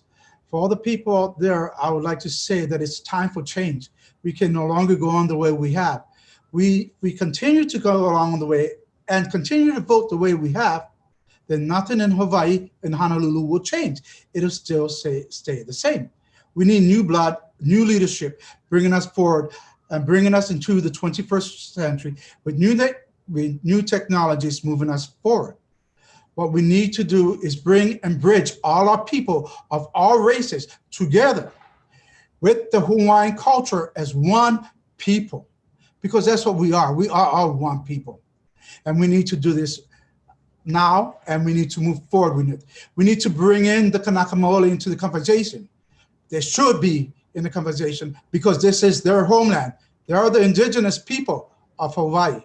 And to all the Kanaka Maoli out there that do not vote, 20 seconds. Once again, I'm going to ask you and remind you that it was Queen Liliuokalani and Crown Princess Kaiulani who fought for you to have the right to vote in the new America, for not only you, but all Hawaiian nationals, so that you would one day use that vote to change the way things are done. So go out and vote, please. Thank you very much, Ernest Caravaggio. Last is Keith Amamiya with his closing statement. Thank you, Dore. Thank you, Dyson, and the rest of the Just Transition Hawaii team. I think it's exciting, invigorating, and hopeful that millennials like you are getting involved and active in the political process. And if I'm elected mayor, I can't wait to work with you to create a better Oahu for all of us. As I said before, I'm running for mayor because we need change. We need new leadership, we need a fresh perspective, and we need to restore trust in government. COVID-19 is an unprecedented situation. So the same people and the same political experience simply won't work. Instead, we'll need a new style of leadership that brings people together. And that's something that hasn't existed in Hawaii politics for a long, long time. I want a city where you can get from one place to another without fighting traffic. Take your family to a park or beach that's clean and free of homelessness, and where you don't constantly worry about the high cost of living and making ends meet. My entire career has been based upon integrity and trust, selflessness, and bringing people together from all walks of life to 20 find seconds. problems. As your mayor, I'll do the same and more, and I humbly ask for your support. Mahalo. Mahalo, Keith Amamiya. So thank you to all of our candidates. We're actually going to have a hana ho because we do have some extra time. So thank you all for keeping your time with all of our questions, which is uncommon for politicians. So we do appreciate that. And that's a good sign for our democracy. So this is coming from the audience, from Dave and Sherry, who are climate activists here. So the question is that and we're only going to allow 1 minute per response. So Dyson will time keep you for 1 minute. The question is, a lot has been mentioned about agriculture and food resiliency tonight. Oahu had the best ag land in the state, but it's been rezoned for ho'opili with home construction happening on top of it as a result of special interest groups and their influence in government. So given the climate crisis and the food security issues that our island faces, what actions would you propose to protect our prime agricultural land and increase our food security? So for this one, we will start with Ernest Caravaggio. 1 minute to answer. All right. So Honolulu was a big mistake. By putting Ho'opili there and awarding them the contract to build this development on ag land was a big mistake. This was the best prime land we had agriculturally. And the problem here is that we're allowing special interests or pay for play to buy up our agricultural land to turn it into development land. So I would convene and I would find ways to build special laws to undo what was done. Not all of Honolulu has been covered up with cement. So if I get elected mayor, I will find a way to stop the rest of this development to preserve this land. Thank you, Ernest. Next is Keith Amamiya. Yeah, I'm a firm believer in keeping our open lands open, keeping the country country, and the city city. Although I'm a big proponent of affordable housing, I want to propose it along the rail line, as I previously mentioned, and in our urban core. Agriculture, as I also mentioned before, is a key component to our economic recovery. We need all open space that's viable to build and create our agricultural economy. And I want to do what I can to continue to support that. Thank you. Thank you, Keith. Next is Kim Pine. When I first got on the council, I saw great poverty in my district and a lot of homelessness, where we had 1/3 of the whole island. And there was a belief back then that it's too expensive to grow our own food here. Labor's too high. We can't get access to water, and we can't get access to affordable fertilizer. And as I saw homeless in my community, I bought into that. But after my child, I realized that there's got to be another way, and that we shouldn't be putting multi-developments on ag land anymore. As zoning and housing chair, we 20 found seconds. another way. We found a way to go high in dense areas. We found a way to more affordable housing in apartment zones. And we found a way to make fertilizer cheap in the future through the TCOM conversion system and access to water for farmers. That is the future that we need to work on. Thank you, Kim. And Choon James.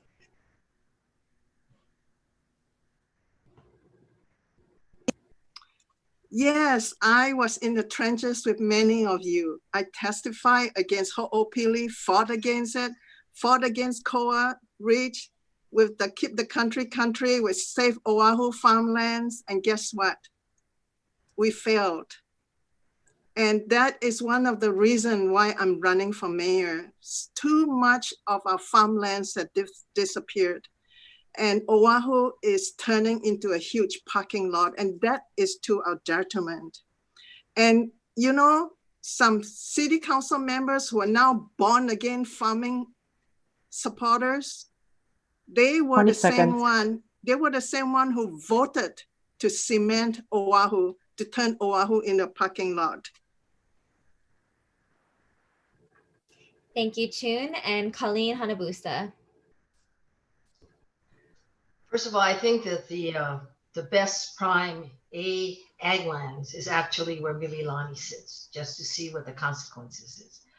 The developments like Ho'opili, I don't believe we'll ever see them again because of activist groups like this and others who believe that this is not the way for us to go. However, part of that question was also about agriculture and farming. Food security is a different issue again. I believe that a lot of these lands should stay open because they should be open so that future generations can enjoy that. Food security poses a different 20 kind seconds. of challenge and a different kind of problem for all of us who want to see agriculture and want to see sustainability. That's why you need a mayor who understands that it's just not a matter of jargon. It's a matter of understanding what is it that's necessary for us to become sustainable. Mahalo, Colleen. And lastly, John Carroll. Yes, first of all, apparently the other candidates here have not read the Constitution. It's specifically the 1978 version of the state constitution prohibited any change of agriculture or conservation to any other property designation. And with Ho'opili, that was a very clear-cut case. They had, that when it went to court, 4 of the justices all sided with the developers, and only one justice actually wrote his opinion based on that law. As your mayor, I guarantee you there'll be no changes on any ag or conservation lands. I will do everything I can to get agriculture to become our 20 number seconds. 1 component of our economy. Thank you.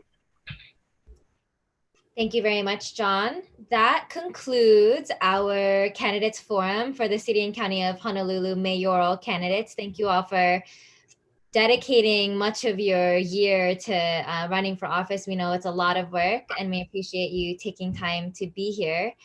We want to let you all know that for those watching on Zoom, we're going to be taking a break, and on Facebook, we'll be taking a break until 8 p.m. sharp when we'll start the candidates forum for city council. So various city council candidates running in different districts for those who live on Oahu. So the forum is not over. Please just take a break, get a snack, eat some water, drink some water, and join us after the break.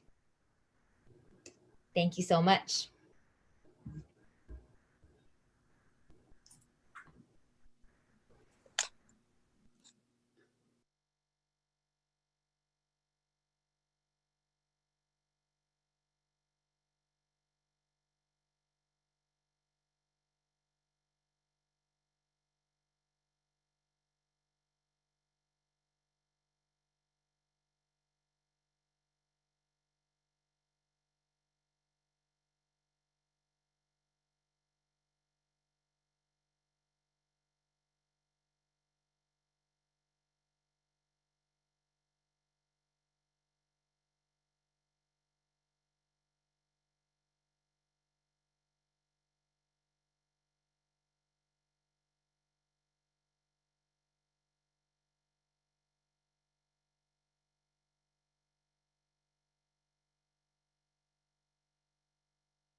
Alan, it's Kekoa, yeah? Alan Kekoa Teixeira? Correct. Okay. I've got to rename you again. Hold on. Thank you. Sure. And what district again? I'm sorry. District 3. Thank you.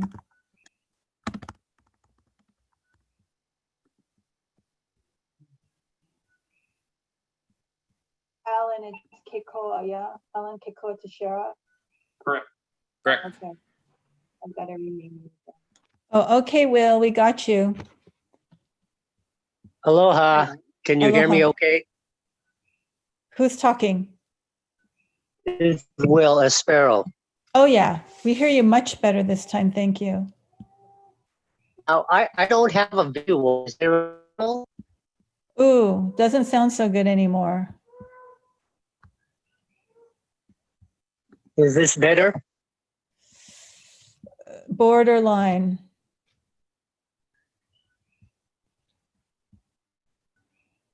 Testing 1, 2, 3. Better. Okay. I'm here. Very But good. I cannot see anybody. That's okay.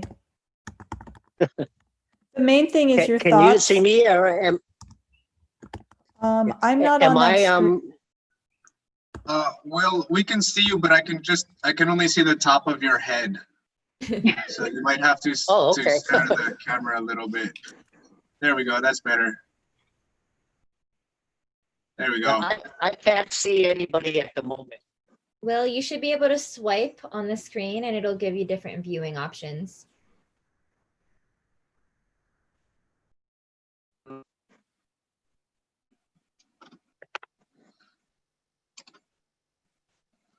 Philman Lee, could you unmute yourself so we can just test your audio really quick? Yes. Okay. Can you just speak for 3 or 5 seconds? Yeah. Hi. I'm Philman Lee. I am a candidate for the City Council from District 5, Manoa, Okay, right on. Waikiki. Sounding good, Phil. Thank you for coming tonight. Okay.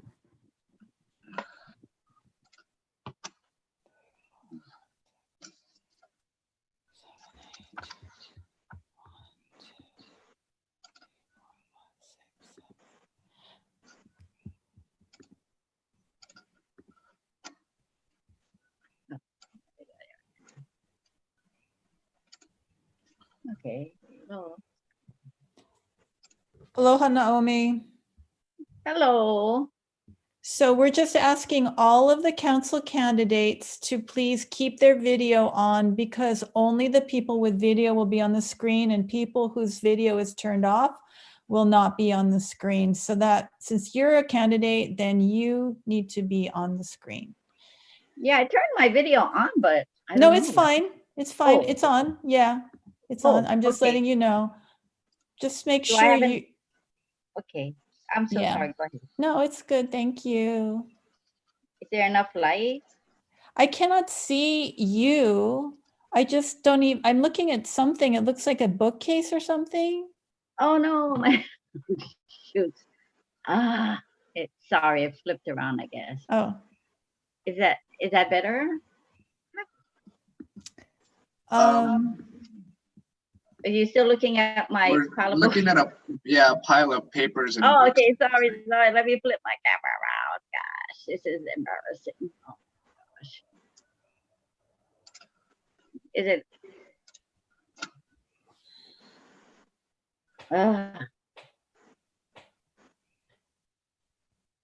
I'm so sorry.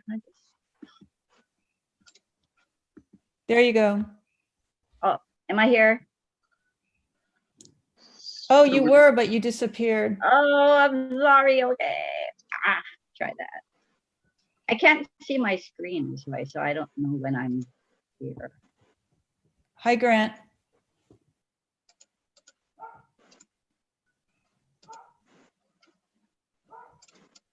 Did I We flip have- the camera on? We have 4 minutes. Could you check my sound? Yeah, sounds good. Good. Okay, Maikai. You can call me Kalani. Okay, Kalani. Malo nui. Ayu ka umaka. Maikai. Maikai, let's do this, mabaka.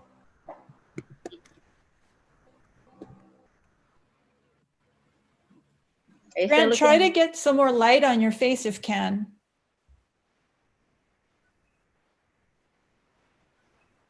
Do you have like a desk lamp and just shine it?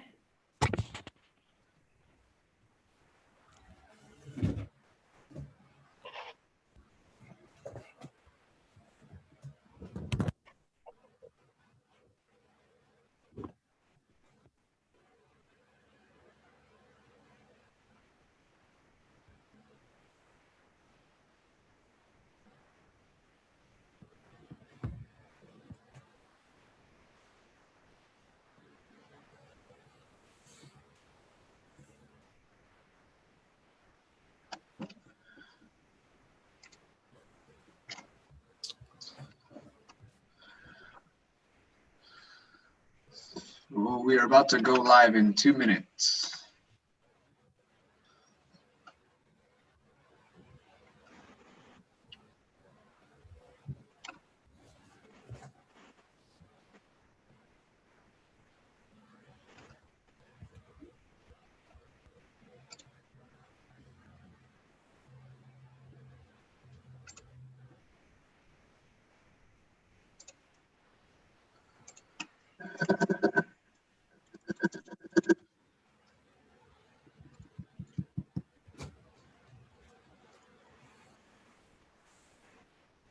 Naomi.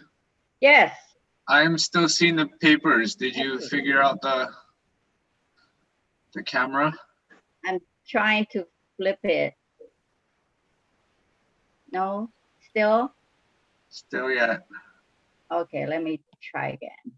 Testing, testing. Can you guys hear me? Very well. Thank you. Better. Grant.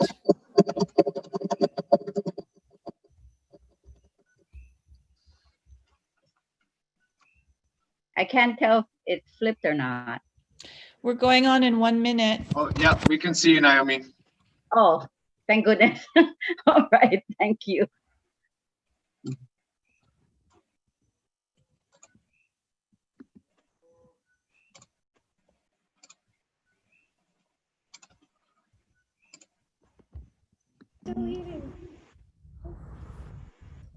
Five, four, three, two, one, go live. Aloha and welcome to the Just Transition Hawaii Coalition's Candidate Forums. My name is Dyson Chi and my co-moderator is Dre Shin. Dre just moderated the mayoral candidate section and I will now be your moderator for the council candidate section. The Just Transition Hawaii Coalition is a post-partisan organization. We support a livable planet by prioritizing the urgent economic, environmental, and social needs of Hawaii's own local communities over corporate profits. We'd also like to share this announcement from the League of Women Voters Hawaii County, a nonpartisan political organization. Please give vote by mail's first year its maximum chance. Please make sure your voter registration record is up to date. Ballots will be sent out 18 days prior to the election and can be mailed, or voters may visit any voter service center or drop boxes. Locations can be found at elections.hawaii.gov. Voters can check out vote411.org for their one-stop shop for election-related information on candidates. With that, we have incorporated viewer questions into our selection of questions tonight. For those who signed up for this forum and your question was not asked and you would like to ask further questions, we will email you contact information for all the candidates so that you may reach out directly to them. Candidates, thank you so much for providing an opportunity for the public to learn about you. during this difficult period of COVID-19 that has made campaigning almost impossible. All right, for the council candidates, there will be 6 rounds of open-ended questions, the first 2 of which have been sent to you in advance. You will have 2 minutes to respond to your question. When you have 20 seconds left, you will hear a voice, the raised voice, that says 20 seconds. After time is up, you will be muted. We encourage you to begin closing your thoughts at the 20-second warning. And you do not have to use up the entire 2 minutes. If you have extra time, we will be able to go over additional questions. There will also be a series of 6 yes and no questions, and you will have up to 15 seconds to say either yes or no for these questions. You will also be given time at the end of the forum for a 1 minute, 30 seconds closing statement. Now, we are excited to introduce our candidates for the Honolulu City Council, and we'll list this both by the number of district they're running for, and we'll actually be going down by their first names. So Naomi Hanohano is a current member of Honolulu's Neighborhood Commission Office with a total of 21 years experience working for the state. She's lived in Nanakuli since 1978 and is currently in Princess Kanahu Homestead with her daughter and husband. She is running for Council District 1, which encompasses the west side of Oahu. Alan Kekoa Texira comes from a family with more than 3 generations, deeply rooted in Windward Oahu. He is a passionate community leader with more than 12 years of experience serving in public service as the former Chief of Staff to Senate Majority Leader Kalani English, and as the ongoing Deputy Chief of Staff to City Council Chair Ikaika Anderson. He is running for Council District 3, which encompasses the east side. Kalani Kalima is a native son of Waimanalo and lives there with his family. His actions and community service showcases the type of leadership needed in Council District 3, East Side. Phil Mun Lee is an experienced attorney who has advocated for humanitarian covenants on the international stage and served as the Deputy Corporation Counsel for former Mayor Frank Fossey. Born and raised in Hawaii, Phil Mun is a graduate of the University of San Francisco School of Law and has been a public interest advocate since 1994.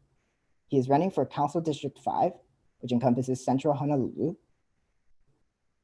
Jacob Aki lives in Kapalama, Oahu, and currently serves as the Chief of Staff to Senator J. Kalani English. He attended Kalihikai Elementary before graduating from the Kamehameha Schools in 2013. Jacob received a BA in Hawaiian Studies from the University of Hawaii at Manoa and an MA in Political Management from the George Washington University. He is running for Council District 7, which runs from Makalapa to Iwalei. Radiant Cordero is a candidate for City Council District 7 from Makalapa to Iwalei, a community she has dedicated her career of service to as a nonprofit professional, a journalist in radio and newspaper, and in local government in both the state legislature and city council, and is an avid volunteer and advocate with many groups serving her community. Ryan Mandato is the Chief Academic Officer of Dreamhouse Eva Beach Public Charter School and was the former Special Education Department Head of Hawaii's largest public high school, Campbell High School. He is active in the city's neighborhood board system and was the former chairman of the Kalihi Palama Board. Born and raised in Kalihi, Ryan is a school leader, teacher, and community advocate. He is running for Council District 7, which once again runs from Makalapa to Iwalei. And last but not least, Will Sparrow has a 19-year record as a public servant with 3 years as a state representative and 16 years as a state senator. Born to a military family, Will has resided in Hawaii for nearly 40 years and produces films in his spare time. He is running for Council District 9, which spans from Ewa to Mililani. With that, let's move into our questions. So the first question, which is our one of 2 of advanced open-ended questions, is what is your vision for Oahu, given the converging realities of COVID-19, the abrupt economic downturn, civil unrest, and climate change? And this question will first go to Naomi Hanohano.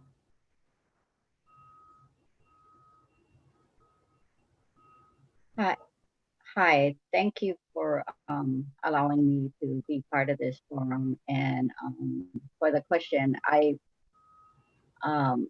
my vision for Oahu is for all of us to get through this pandemic together. All of this, you know, the way everyone is just helping everybody out, you know, in the food distribution in any way they can. You know, it's the Hawaiian style and aloha and sharing. So yeah, going forward, I think we all need to get together, come together, and just have the aloha spirit. And in a few months, or maybe a year or so, we'll all be back to normal. Well, not normal, the new normal.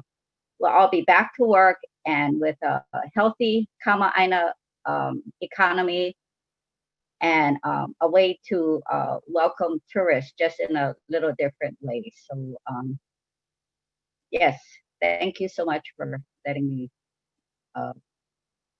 answer that question. Aloha.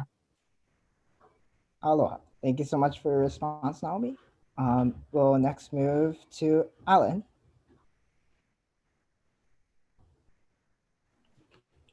Hello, everyone. Thank you so much for the opportunity.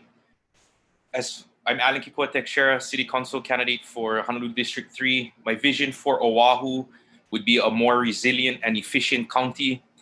Resilience in that we are prepared for and can effectively respond to any type of future natural disasters, whether it be a health pandemic, climate change. Sorry, something just popped up on my screen. I can't get rid of it. Climate change. Right now, the council committee, the Honolulu City Council created a new council committee for economic assistance and revitalization. We're looking at how to use $387 million in CARES Act money to get out. Part of that money could be used to build testing infrastructure now that we can use not only for COVID, but for future epidemics. There's a household hardship relief fund that was created. We can expand on that.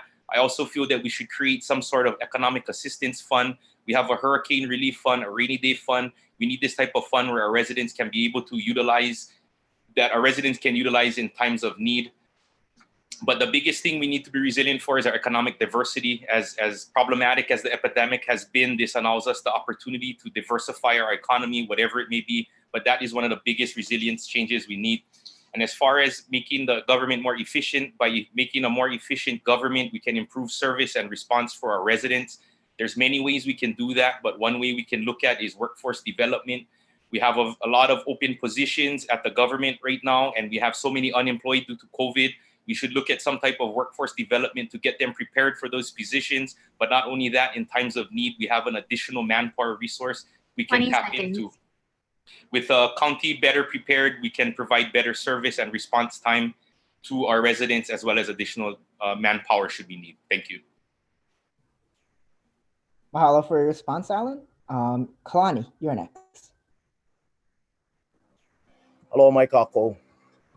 Just wanted to say mahalo nui for allowing me the opportunity to be over here sharing some mana'o.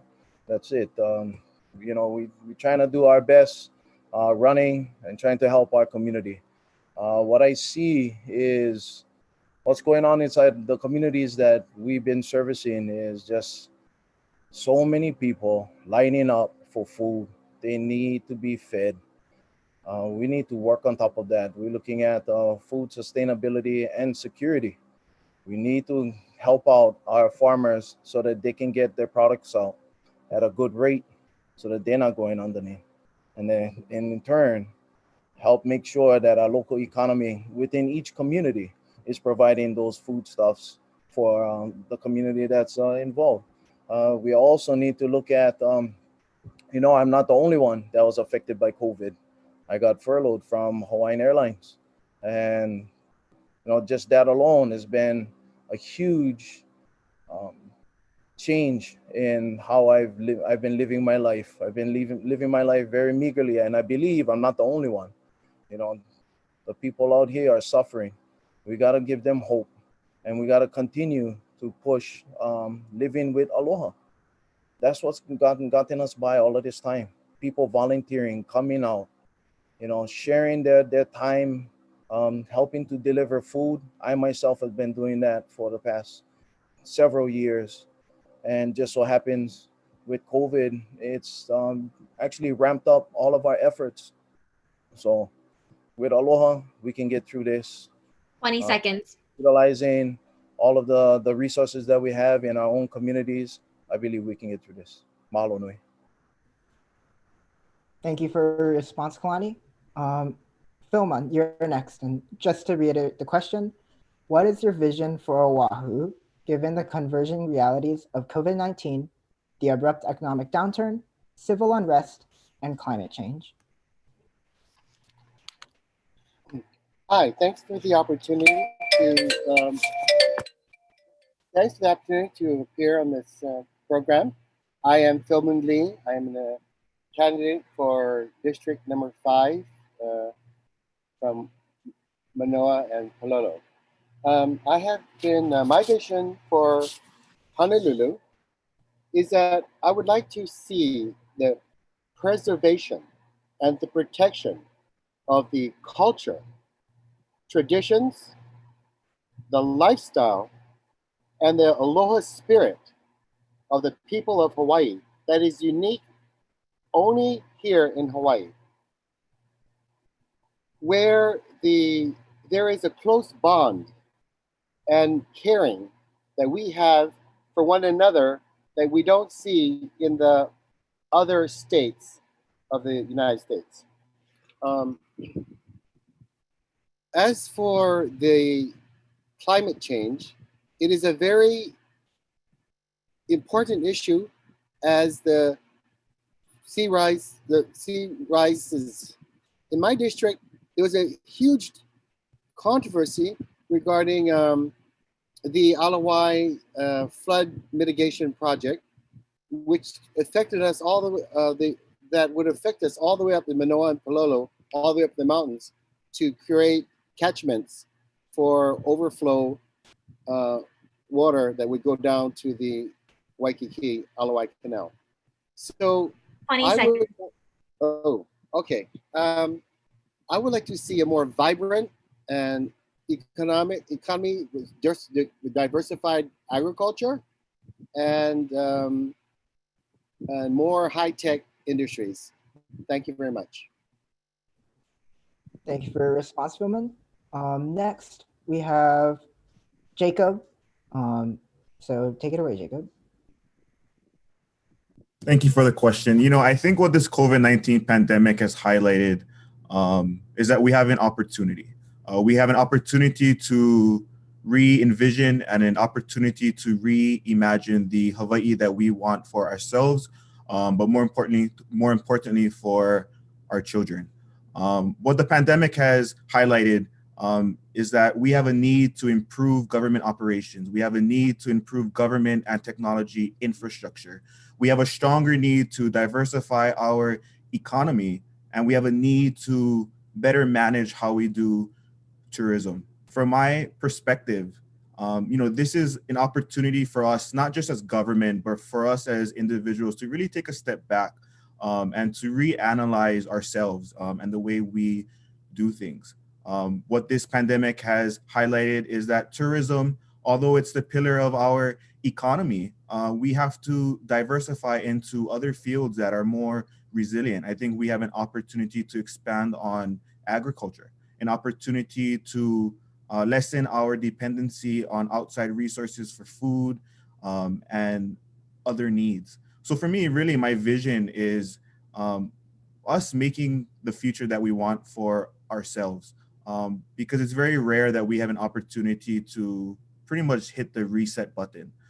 So for me, moving forward, especially at the city level, how we can better provide for our constituents and how we can set the foundation for the future that we want for 20 seconds. There's a lot that we can do. And for me, I hope to use this council seat as an opportunity to work not just with those in city, but with those across government and in the private sector to really move ourselves forward. Mahalo nui. Mahalo, Jacob. Next, Radiant. Aloha everyone, I'm Radiant Cordero and I want to thank everyone at Just Transition Hawaii for this opportunity to speak with you all about our candidacy.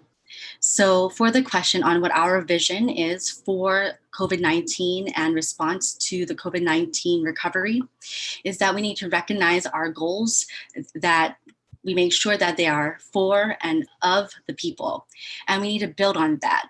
And so the goals that I want to focus on for this response is what many people have been afraid of, and it is keeping a roof above their heads. So of course, tenants are fearing eviction, landlords are fearing bankruptcy, and when we are responding to COVID-19, the housing issue is even more highlighted as a public health issue. So we have to ensure that we have to have habitable housing to make that possible. And while we had measures to respond to COVID-19 and it was adequate during that time, we have to make sure that we plan for and we build for a safer, healthier, and more equitable future. So I envision a local economy recovery package that will put housing first and for housing for all. So as a council member, I will work together with our state legislature, but also our courts, our housing counselors to establish a comprehensive renter diversion program and to allow for programs to help finance and keep tenants in stable housing. Thank you. Thank you, Radiant. Next is Ryan. Hi, everyone. My name is Ryan Mandato. I'm a current school leader, teacher, community advocate, and former chairman of the Kali'ipalama Neighborhood Board. I want to thank those who are on here. I know it's late and we've all been working for a long time, but these are my thoughts about what can we do to build a more equitable Oahu. My vision for Oahu is really focused on how do we get those furthest from opportunity, the opportunities in order to live and thrive in our community. A lot of conversation is focused on how do we get back to normal, but for the people in District 7, normal was not for us. We had people working multiple jobs trying to live and sustain. We have a high houseless community rate. We have COFA migrants who cannot get the specific services they deserve. And so I'm running because I'm running for those who are furthest from opportunity, those who cannot even vote. These are immigrant populations, these are COFA migrants, these are houseless individuals, and most of them operate and use city operations in my community, and they don't have a voice in specific policies that are going to benefit them. With the issues in regards to the George Floyd protest and a lot of the issues that we see in regards to police brutality, Kalihi, where I was born and raised, is not immune to issues related to police violence. 2 years ago, there was a man that was shot in front of Dillingham Foodland 11 times by police officers. And in that exact same year, there was a guy who was shot at my apartment because of illegal gambling rooms. And in these two incidents of violence, we didn't have a leader that stood up and advocated for community. So my vision for the future of Oahu is a future that is safe and a future that is equitable for our people most furthest from opportunity. Thank you very much. Thank you, Ryan. And next, Will.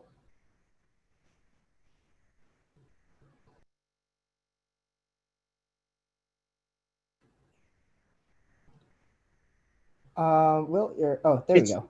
Yeah, aloha. Yes, this is a very difficult and challenging time for many families, especially when we're looking at unemployment, at one point in the mid-30s. And we need to open tourism in our economy as soon as possible. But the dilemma, of course, is what's happening on the mainland, the potential of a spike, and the need to protect our citizens, our elderly, our youth. It's a very delicate balance that our government leaders are currently working on. And it's going to be controversial, whatever they decide, because you're going to have some people saying, let's open up, and you're going to have many people saying, let's be cautious and wait. But I see a post-COVID era as a time where tourism will still be strong, along with military spending and construction. But as everyone said, we have to begin diversifying our economy. And 3 areas I'm looking at include farming, agriculture, gardening, alternative energy, and culture and the arts. And we need food security. We need food sustainability. I think everyone agrees on that. We need to get our youth interested in farming. We have thousands and thousands of fallow agricultural land that is available. So we need to provide incentives, low-cost loans, many ways to get people interested in farming. 20 Farm to seconds. table. Oh, wow, that was fast. But there's so many areas, but diversifying our economy is key, getting our people working, and construction, especially affordable housing and housing for ending homelessness. There are many opportunities that we'll have to work on, and I wish I had more time. Thank you. Mahalo. With that, we're going to move on to the next question, which is, if elected, what 3 steps would you take to put the city and county of Honolulu on a firmer financial footing? And this time we're going to start with Alan.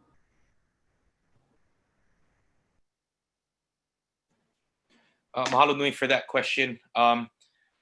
First of all, the city and county of Honolulu actually enjoys very good financial footing. The city and county of Honolulu has a AA+ bond rating, which is something that we need to preserve, as that keeps all of our debt service costs down. That would be our first step. Secondly, we can look at the fundamental way we do government operations.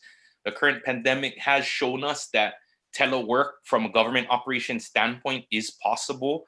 It's actually showed that production has gone up and we can still provide the same amount of service in certain cases.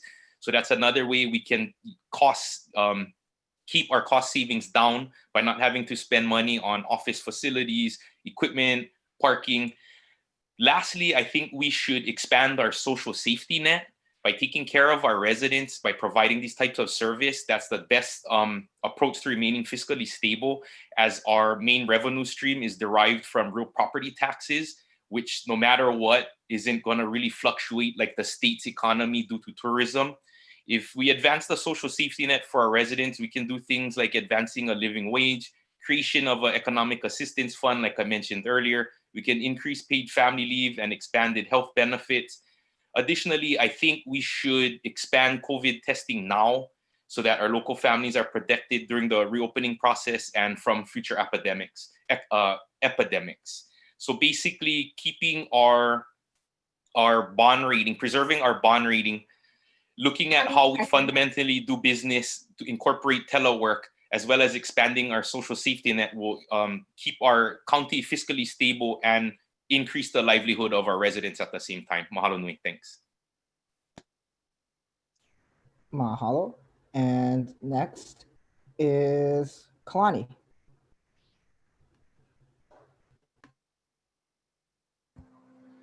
Aloha. I think the main thing that we'd have to do is look at what we are spending most of our money on. You know, we're spending so much money on top of the rail. Everybody is going to end up paying for that. We're going to be paying for that for the next 2-3 generations. We got to make sure that we have total transparency and that the money is going to where it's supposed to go to. That's the first thing. Yeah, like any place else, they've got to look at doing budgets. You got to make sure that you're living within your means. And the next thing, I believe Alan had talked about that.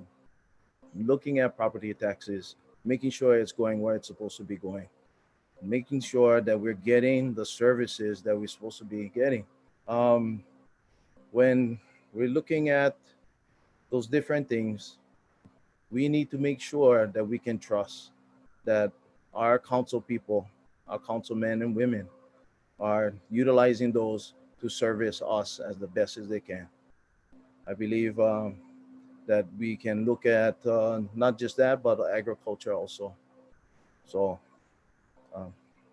just reinstating, looking at rail costs, making sure that we keep those down, and agriculture and everything else. Mahalo nui. Aloha. Thank you, Kalani. Next, Philman.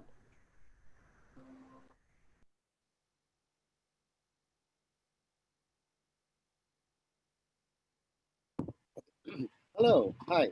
I'm Philman Lee for Council District 5. First of all, the basis of taxes for the funding our city services is really property taxes. And so the Council of Property Tax advises the mayor and the council members recommendations of how to manage the taxes. And so we need to take a look at their recommendations. However, the biggest factors in the property tax is one, the rate that was set by the city council and mayor, but also the evaluation or the valuation of the property. Now, traditionally, the evaluation has been lower, but now it's been going higher and higher, and it's putting a severe burden on many taxpayers, such as senior citizens. So we need to take a very close look at the exemptions and the exceptions to property tax, such as for senior citizens or long-time residents, like 20 years resident, owner occupant. Maybe these people should have a tax, but others may not be justified, such as 20 seconds. Preservations. So we need to take a good look at the sources as well as the uses of our taxes. We need to develop government efficiency, especially in the rail. The rail is the biggest loss of money from due to mismanagement. And I think. Thank you for your response, Philman.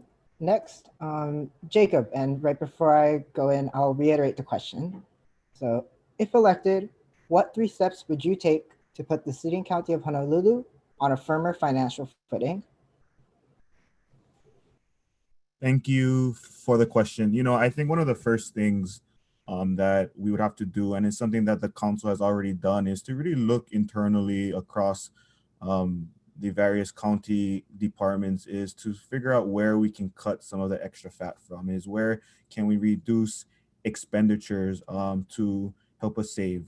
Because what this COVID-19 pandemic has shown is that even though the county is on firm footing, some of the revenue coming from TAT and even property taxes is going to decrease. So there's some monies that we're going to have to make up. So really taking a close look at how we can cut some of our expenditures to make up for those losses. Secondly, the county gets about $102 million every year from the federal government in terms of grants. So really looking at how we can better leverage some of those federal funds coming down to the county levels, to provide for some of our shortfalls. I think, is working closely with the congressional delegation, especially during this time, to see where are pots of monies that we can get from the federal government. And I think the third one, and one that I think is something that the county has been doing for a while, is trying to figure out if there's additional revenue sources.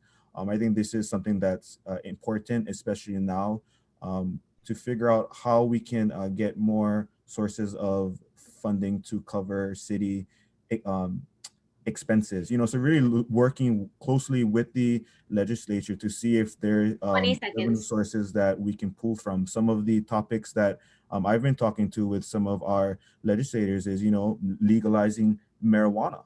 That would provide a large amount of revenue. So there are definitely things that we can explore.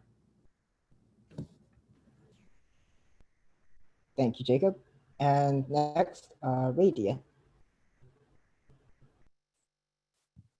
Aloha.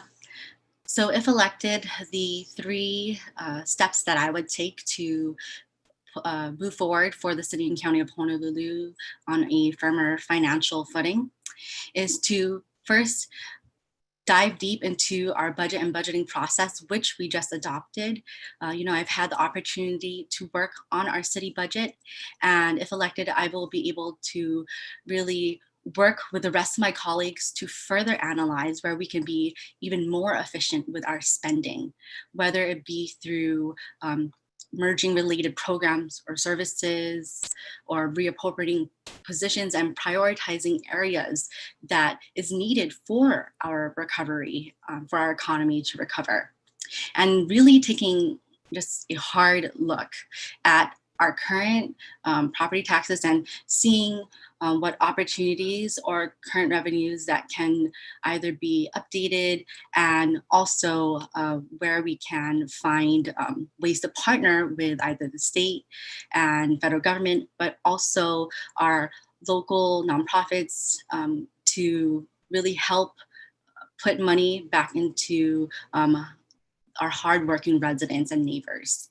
And one way to look towards revenue enhancement is the vacant home tax. And these are homes that are not yet on the housing market, and they are often owned by out-of-state investors. 20 seconds.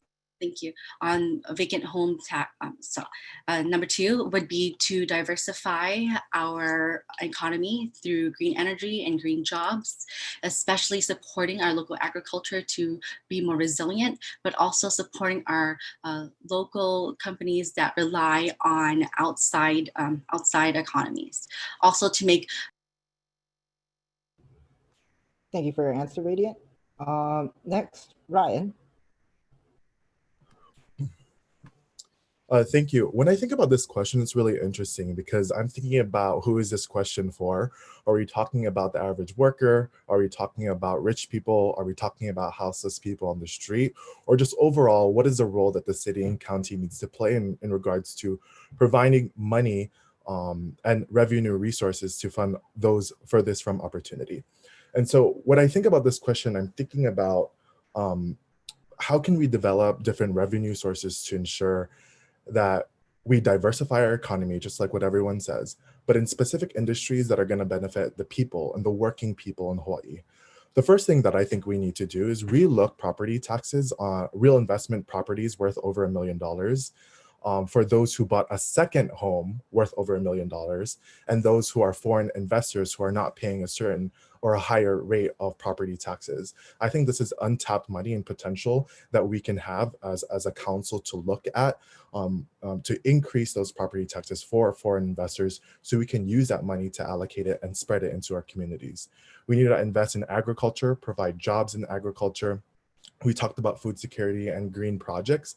These are all different revenue sources that we could incorporate and start with our public school system to build that bridge between the city and public schools to strengthen and create more jobs to benefit the economy.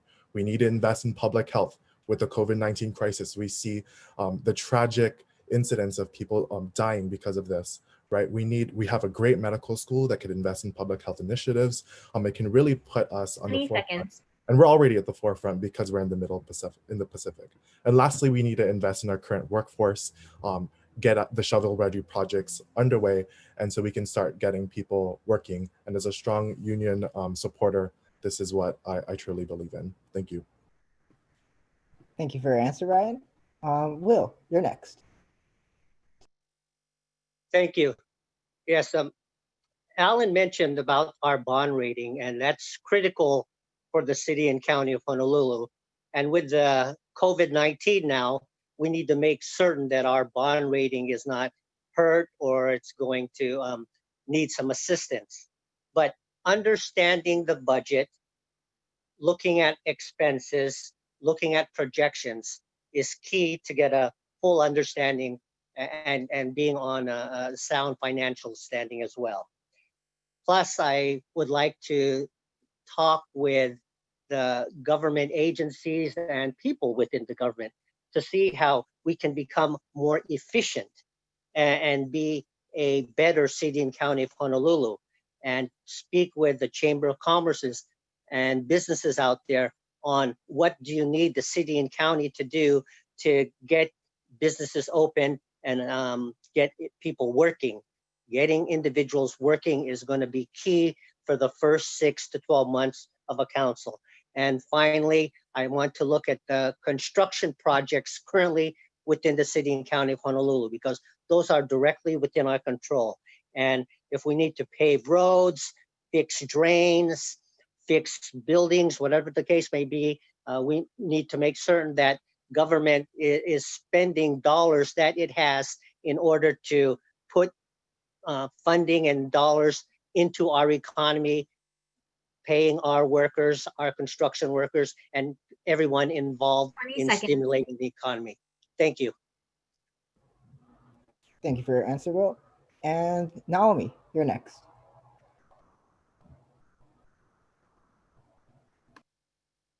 Yes, thank you so much. I so agree with everything everyone said. We must, in today's economy, work smarter, not harder. We must look at the budget, we must look at spending, we must look for, are we wasting money at any level? How can we, just spend the people's money just wiser. So, when they see a, clean park or, a good paved road, they say, oh, that's my taxes, absolutely. We also should look for unspent funds in a budget. Sometimes there's all these things allocated and it just sits there and it's like, why is it unspent? What can we use that money for better? We got to spend smarter, and we got to look for best value, not just low bidders. I coupon. I don't care. You know what I mean? If there's a coupon to get cheaper toilet paper for the city, I'll do it. And yeah, keeping that bond rating. Borrowing as needed to help the people. We fix our infrastructure through construction projects, and then money for affordable housing, social services. That's what I would do. I'm just a bottom line 20 seconds person. Oh, thank you so much. But yes, smarter spending and really just wiser with the citizens' money. It's their money, not ours. So thank you. Aloha. Thank you for your answer, Naomi.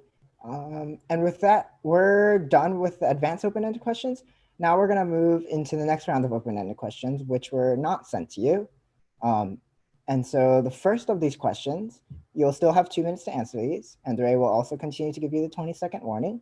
The first question of these is, given the civil unrest of recent weeks and an outcry for racial and criminal justice, what kind of police reform, funding changes, or other policies would you call for? And Kalani, this one goes to you first.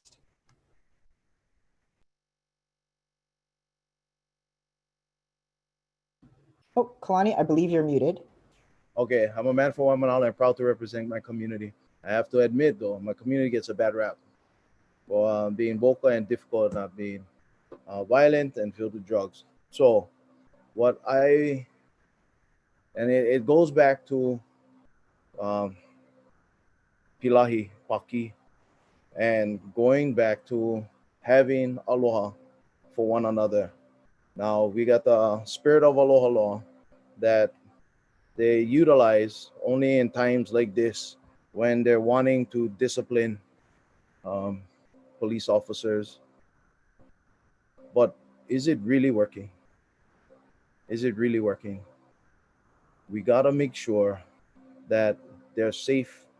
When I'm talking about, and not just the community and the public, but do the police officers feel that they have enough training so that they can conduct themselves with that same aloha that we're expecting? We're expecting them to come out to be not just professional, but to have a genuine aloha for the community that they serve. But the thing about that is aloha got to be cyclic. It's about going back and forth. You cannot just have it one way. The public got to conduct themselves with aloha. And that's what I'm talking about. When we're looking at public safety, it's going back down to the nitty gritty. 20 seconds. Going back down to what makes Hawaii unique and special. And it's about having that aloha. It's not just about training and having all of the most updated weaponry and protection, but it's about really getting back to the values that make us Hawaii. Mahalo. Thank you for your answer, Kalani. Philmond, this question goes to you next.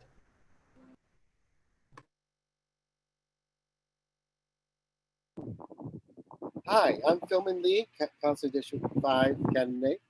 I have the privilege to work as a deputy corporation counsel for the city, and I was assigned, I was the attorney for the police department, and I was the attorney for the police commission, both. And with my experience, I worked with the chief and the police commission daily on all the issues that they face daily. And I think that there should be a major reform. The major reform I think that should be implemented is that policemen in Hawaii is one of the few in America who are not licensed, like let's say a teacher or other professions. So they can misbehave, there's no standard, and then if they're fired, all they do is go to the like work for the state sheriff's department or works for the state harbors division as a police officer, and there's no accountability. So the first thing we have to do is implement a police licensing mechanism where they have to be tested, and they also have to have a certain level of integrity and free of infractions of the law and ethic violations. So we have to uphold these and keep them accountable by having, and they don't, then they're going to lose their license, but it goes on a record so that they will have, that record will follow them throughout their career. So we don't have policemen on the force that are great misconduct in other jurisdictions and then come to Hawaii and join our force. So that I feel is that licensing is the key to upgrade our police department. Thank you. Thank you, Philman, for your answer. Jacob, you're next.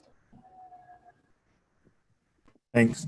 I think it's very important for us here in Hawaii to recognize what's going on the continent, to really help us put to perspective what's going on. For me, I think here in Hawaii, we're very fortunate that we don't have the widespread police violence as seen in other states. But it doesn't mean that there's things that we can't improve on. I really commend the Honolulu Police Department and Chief Ballard for announcing this week that they're going to take a review of the various submission techniques that their officers are allowed to do. I think that's really good, and I think it's something that should be done.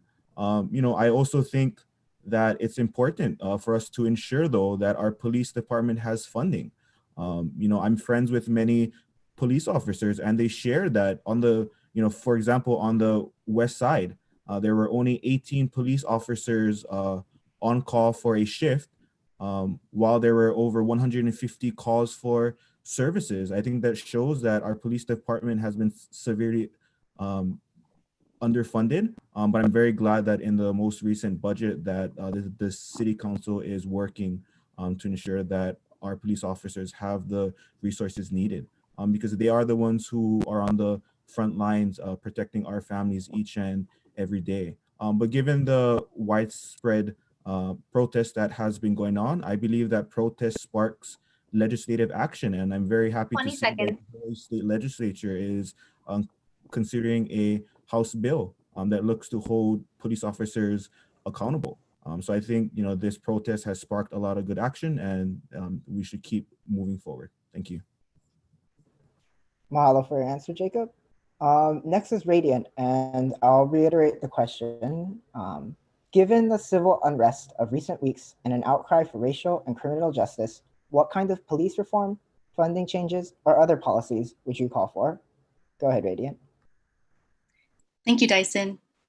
So when I think about everything that has happened in the past few weeks and the answers, the answers that we must seek are with our community. So reimagining our public safety, when we talk about starting anew, that we are going to take the time to engage the public to talk about what are the ways that they feel unsafe and what it would take for them to be safe.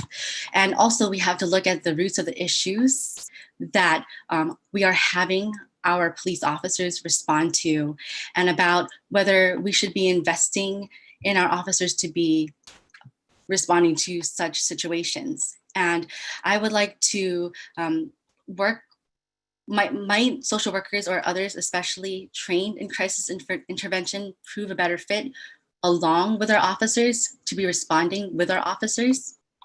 But of course, in our budget at the City Council, I would work to increase implicit bias training. They go through a lot of training as it is, and it is training from bias training, but also every aspect that they respond to. So we have to look back at the roots of the issues that they're responding to. And I also want to directly engage the people in our working class neighborhoods who most need the police to work with for them, but not against them. And while we engage our community,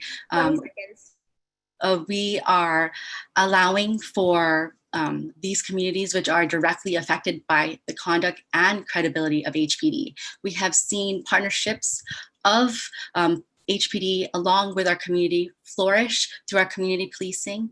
And I have also seen that as a Neighborhood Security Watch member. Mahalo for answer, Radiant. Next is Ryan. Thank you, Dyson. One, I really, first of all, I support the Black Lives Matter movement and the racial inequity that we see exists due to police brutality. And initially, when I started my call, Kalihi is not immune to police violence. And one of the things, and I strongly support what Radiant said, is we really need to invest in implicit bias training for our cops. A lot of the decisions that we make are from our subconscious mind, and that is a lot of implicit bias training that we need to really mitigate and to understand kind of the biases that represent ourselves when we see violence. As a former special education teacher, I have to be trained in so many things on behavior de-escalation for students with autism and behavior issues. And we have to do it in a way that is tactful, and we can't even touch students, right? And so, we have teachers, we have social service providers that are highly trained in behavior de-escalation and mitigating implicit bias. I think that same professional development needs to happen in our police force so that when they approach specific situations, they know how to de-escalate those behaviors. They know how to talk to people who are having mental health issues. They need to talk to those and not criminalize houseless individuals who are struggling to survive. In regards to funding, I think we need to divert funding to support more of our social service agencies to uplift the community. True public safety is not throwing more cops in a community.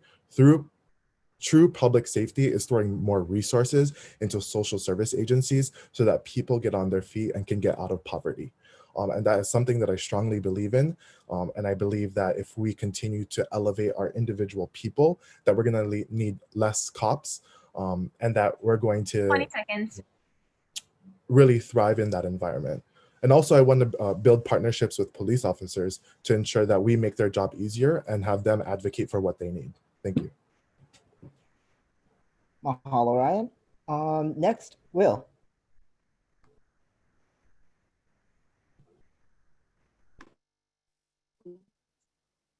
Thank you for the question.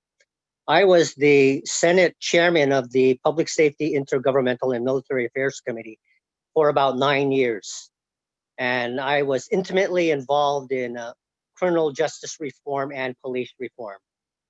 I was the first and only lawmaker in the legislature to say that Chief Kealoha had to step down while the investigation was going on, that it was not right and proper for him to be leading the agency. I also spoke out against the $250,000 golden parachute that he received that the police commission approved. I think that was wrong, and now that he's lost, we probably aren't going to see that $250,000. And while he was a chief, I was able to work with the chief to have him change the policy regarding police officers and drinking alcohol. It used to be a case by case. They decided whether they can carry their gun and drink alcohol at the same time. Now that is not the case. But what we need to do is have statewide standards. And in 2017, we finally, after years and years of trying, passed the statewide police standards board, and many of the police departments were against it. We're going through that process right now. It hasn't been finalized. And as a councilman, I'm going to make certain that that process is finalized, it's done correctly, and we will have statewide standards. We're one of the few states that don't. I also want to give the police commission more teeth. The police commission need more teeth. We could do that through a charter question, and the city council. As a councilman, I will make certain that we are watching the police. I did pass a bill for more transparency and openness regarding police misconduct and bad behavior, but we need to get their names. We don't have the names. We have to work with SHOPO, the unions, to make certain we have changes. If not. Thank you for your answer, Will. Next, Naomi. Thank you so much for that question. And, you know, I just thank God every day that I live in a beautiful place, you know, with so much aloha. Like Kalama said, aloha works both ways. And we showed the world that we were able to protest peacefully and lovingly, and, you know, black, white, brown, all of the above, you know, all together. Yeah, Jacob spoke about District 8, which is Council District 1, and the officers are assigned from everything from Makua to Eva Beach.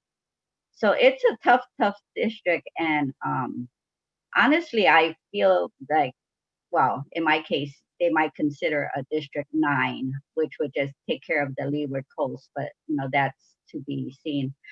But the bottom line is, I feel that you know, we need to use our resources again wisely, but we need to take care of our officers. If we take care of our officers, make sure they're fully staffed, make sure they have everything they need, you know, to do their job, you know.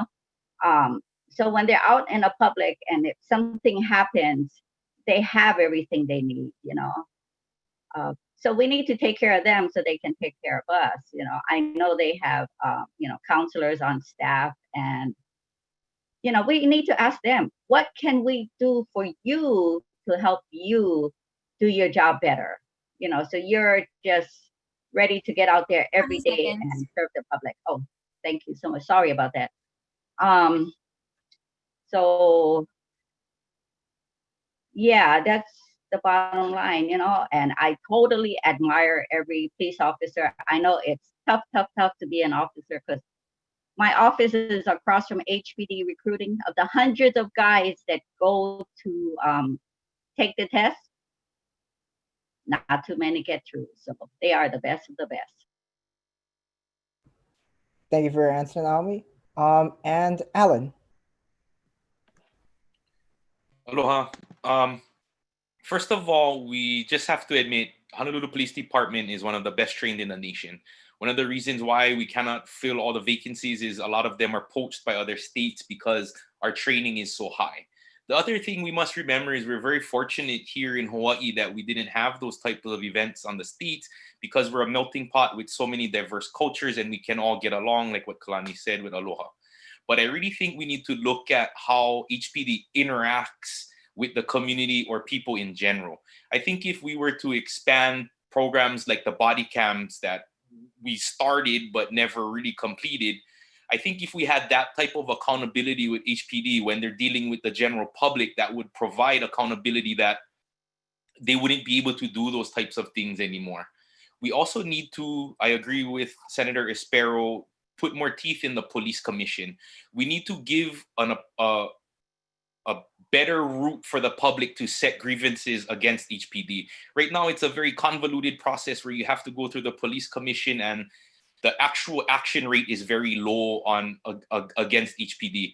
I think if we gave them a process where it was it was simple, where they wouldn't have to worry about police reprisal, and they could report what happened and allow, through charter commission or amendment or whatnot, to give the commission more teeth to pursue these types of events, I think the likelihood of that type of event occurring here would go substantially down. That's all I have to say about that. Thanks. Mahalo for a concise answer, Alan. So with that, we're going to move on to the second question, which is, oftentimes special interest groups influence policy decisions more than community members and nonprofit organizations. For you, what is the ideal role of special interest groups and lobbying in county government? And Philman, this one goes to you first. Sorry, what was the question? Oh, sure. Oftentimes, special interest groups influence policy decisions more than community members and nonprofit organizations. For you, what is the ideal role of special interest groups and lobbying in county government? Oh, thank you very much, Phil Midley for candidate for District 5. As you know, the saying in Honolulu is, you have to pay to play.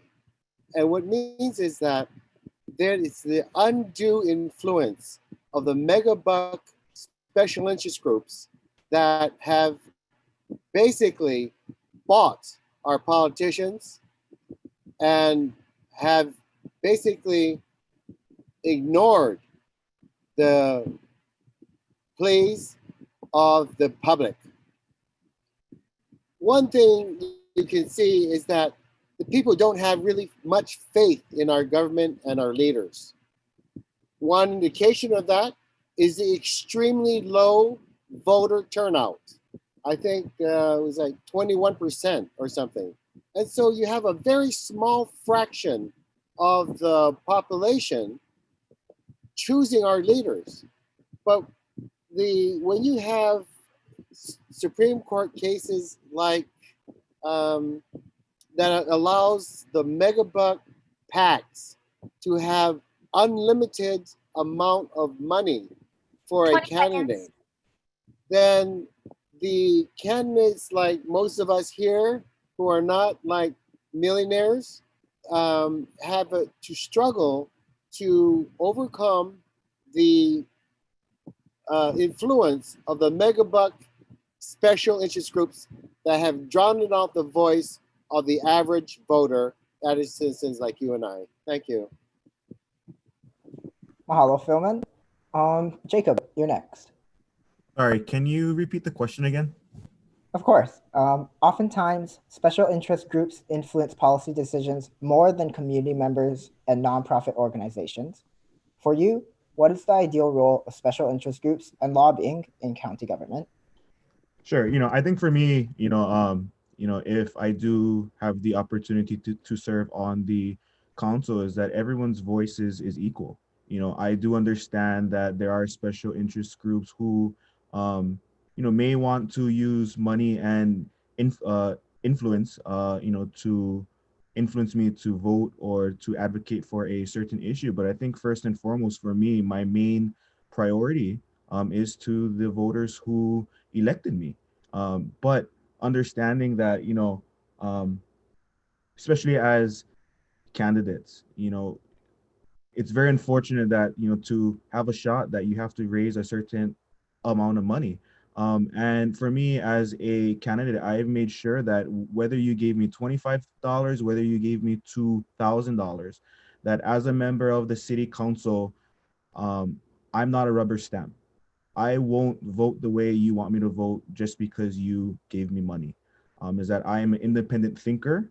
and that I will consult with both sides. And I think that's something that every elected official needs to understand and value, is that we need to make the decisions that are the best for our community, and that we deserve to hear the voices of those who may not have voices. And that's why for me, um, as a as a candidate, I announced my race in April 2019, and I walked over 5,000 doors across the district to ensure that I talked to every single resident, every single neighbor, to 20 listen seconds. to their issue, to listen to their concerns, and if I get elected to the council, to make sure that their voices are heard.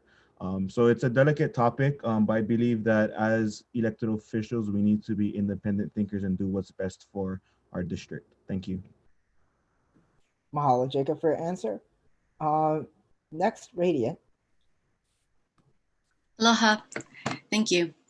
So a huge part of the reason why I am running for office is because I know that I want to work with all of our neighbors to have an effective community engagement with our government services that is inclusive and allows for community voices to be heard, collaborative, and feel like that their voices were a part of our solutions. And that has been recognized by so many of our candidates, not just here, but for all of the other races that are happening this year. So we are going to be doing that through accountability, whether they are from our residents, but also to our for those who are special interest groups. We have to look at who these special interest groups are. But for me, special interest groups, in my opinion, are groups that are serving to support the workers that they are representing. If not workers, then particular just things that they are wanting to see put forth, whether it be at the council or at the state legislature. And as a council member, we are a liaison for our community, but not just our actual district, but for the county as a whole. And that is why I am an avid community collaborator, and I am ready to work and bring it to our people. Thank you. Mahalo, Radiant, for your answer. Ryan, you're next. Hello, thank you for the question. When I think about special interests, I think about the only special interest that matters. The only special interest that matters are organizations that are operated and funded by people, working people who strongly believe in a specific mission or vision to make change in this political system that we have. Grassroots organizations, people movements, unions, labor unions. I mean, as a strong union member, that's something that I strongly believe in, where people can come together and advocate for the work and talk about systemic change on a policy level when we look at those making decisions for us. Sometimes I think these forums are a little bit interesting because candidates get asked particular questions about, what are you going to do about this? Or what are you going to do about that? But one of the things that's missing is the community voice. And sometimes it's uncomfortable where I'm going to be sharing what I'm going to be doing for the community without bringing everyone to the table at the forefront. And I understand that as a leader's role, your job is to kind of come up with innovative ideas, but I still think that we need people at the table. And so when I look at special interests, I'm also looking at campaign contributions, and I encourage everyone to look critically at the people and organizations that are donating to candidates' campaigns.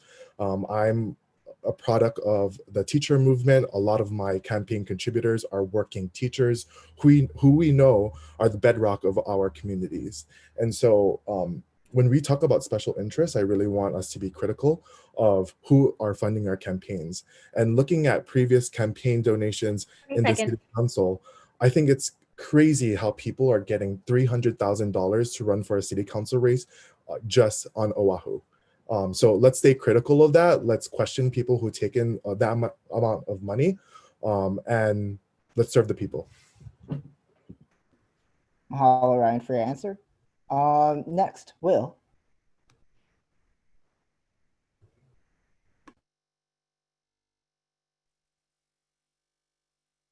If I'm elected and honored to be a councilman, my top special interest will be the working men and women of our state and county, their families, their children, our retirees, and our elderly. That is the #1 special interest that I will be working for, to make certain that we have affordable housing, safe neighborhoods, jobs, employment opportunities, parks, and transportation solutions for the working men and women who go every day to make certain that our economy is strong and that they're able to take care of their families. Yes, there are other special interests. And as government leaders, we deal with everyone. And it doesn't matter whether they're environmentalists or developers or businessmen or the AARP or people that have disabilities, whatever the case may be. Everyone is important in our society. We don't undervalue anybody here. We respect our diversity. But from my perspective, the #1 special interest are the working men and women of our state. And I will do everything I can to make certain that the quality of life for our families, is comfortable. And, campaign donations have nothing to do with how I will vote. 20 seconds. I'm at the part of my career now, I'll be 60 years old, that the legacy is a better Oahu for everyone, but most importantly, the working men and women and the retirees of our state. Thank you. Thank you, Will. Next, Naomi. Hi, thank you so much for this question. Well, special interest is a fact of life for most politicians, but absolutely not me. I'm just a simple civil servant who just saw some need in the community and just said, hey, I can be part of the solution. I would totally respect the community's input because they have to live with it. I have to live with it. It's that Hawaiian of that kako. It's all of us together have to live in this community, have to live in this, not have to, but who lives in this community, who has the honor of living, in Hawaii on Oahu. And if the community decides they want something, I have to, be part of the unity of our community. I have to live with my decision, and I have to look everyone in the eye, after the decision is made. So it's a kako thing. I'm not only making a decision for myself, my family, my grandchildren. I'm making a decision for all of us based on what is the best. And if the community feels very strongly about it, then I will just be the best council member I can be. So thank you. Mahalo for your answer, Naomi. Next, Alan. Aloha, thank you for the question. As far as the role of special interest groups in my office, they're one side of the issue. As a council member looking at policy, we're going to have to weigh every decision and look at it from both sides. Our main priority, of course, is always going to be our constituency, but special interest groups, they just provide you that alternate side. At the legislature, we cannot operate in a vacuum. We have to understand all sides to be able to make efficient policy. So a special interest groups is one side of that policy. That's not our priority. That's not what we look at. That's one voice contributing to the issue at hand. At our office, we have an open door policy. We are available to anyone for comment or questions. And that's basically what you need to do as a council member. Special interest groups play, but we need to hear what they say, but we don't have to listen to what they want. That's why we're elected. We represent our constituency, and first and foremost, that's what we need to take into account to benefit our community and our island first. Special interest groups are just one side of the coin. Thank you. Mahalo, Alan, for your answer. And Kalani. Well, that's funny you should ask that. I started to run for city council because I had wanted to make sure that the voice of the people was being heard at the other level, at the city level. Um, you know, what I saw as a community advocate and leader was that the people, when they voice their concerns at the neighborhood boards, in their conversations, sitting at McDonald's, talking about what's going on in the community, and that they didn't have a say, that concerned me. When they had these concerns, we brought it up and made sure that we had a venue. So the community meetings was very important. Getting people together so that they can at least understand what was the manao behind why the councilman or a legislator had done or had made whatever decisions that they made. We gotta bring that back. We gotta bring back accountability to our legislators and our council people, because special interest has always been a part of um, politics. That's just it. But if you can prove that you have the record, or you can prove that you're willing to work with the people and put their needs first, that is paramount. That is what matters. And I've always believed that nothing should happen in your community unless it is agreeable. Unless it is agreeable and beneficial to the people that the project is proposed for. So it doesn't matter about special interests. The only interest is about the people. That's all that matters. Malo nui. Aloha. Mahalo for your answer, Kalani. And my apologies, but for the sake of maintaining our time frame, we're going to skip the next open-ended question. And if we do have enough time at the end, we can go back to this open-ended question. But otherwise, we're going to go straight into our lightning round. These are just yes and no questions. Please give your answers in just yes and no's, so that way we can stay on time. And so the first yes and no question is, are county and state land use regulations and permitting processes doing enough to ensure that communities and their natural resources are protected for current and future generations? Radiant, this one goes to you first. Oh, I apologize. What was the question? Oh, sure. Are county and state land use regulations and permitting processes doing enough to ensure that communities and their natural resources are protected for current and future generations? Just yes or no answers. I'm so sorry. You sound really garbled. What? I'm sorry. Can you say that again, please? Oh, my apologies. Are county and state land use regulations and permitting processes doing enough to ensure that communities and their natural resources are protected for current and future generations? Just yes or no answers. Yes or no answers? Mm-hmm. Okay, no. Okay. Ryan? No. Will?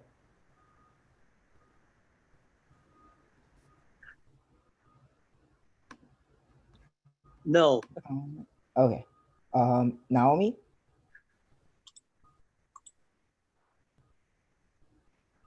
No. Alan?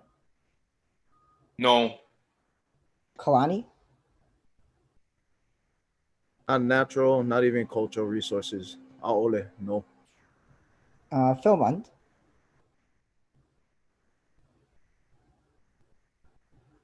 No. And Jacob? No. Wow, united on that answer. Thank you for your unanimous answer. The next question is, would you support a visitor tax with the funds going towards combating the climate crisis? And Ryan, this one goes to you first. Yes. Will?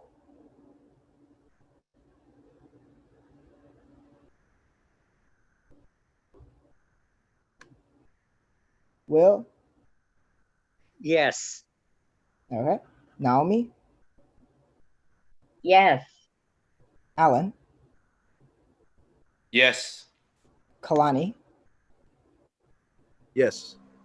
Philmont? Yes. Jacob, Yes, but I think a visitor tax. and Radiant. Yes. Okay. Wow. Unanimous answers back to back. Okay. Wow, voters are gonna have a hard time choosing between all of you.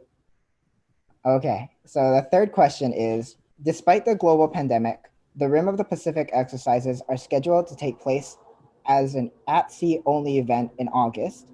Yet, troops have already been caught breaking quarantine on Oahu. Given the elevated rates of COVID-19 in the Navy and the risk to military personnel and the local community, would you support a call to cancel RIMPAC this year? Will, this goes to you first. Yes. Naomi,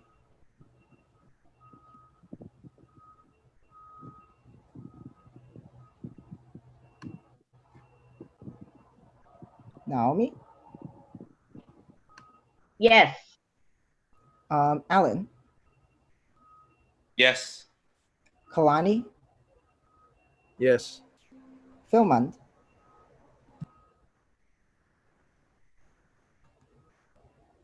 No. Jacob, Yes.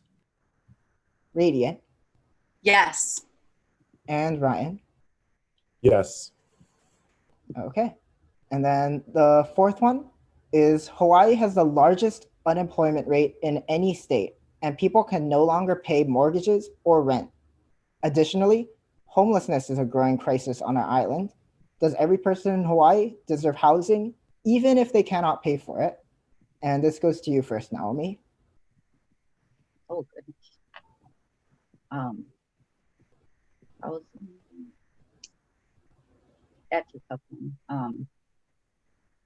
Yes. Okay. Alan, Yes. Kalani, Yes. Philmond, Yes.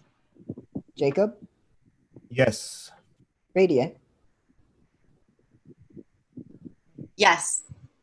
Ryan, Yes. and Will. Yes. Yes. Okay. And question 5, this is the second to last question. Do you support suing coal, oil, and gas corporations for Hawaii's expenses in preparing for and adapting to the climate crisis? And Alan, this one goes to you first. Yes. Kalani, Yes. Philmond,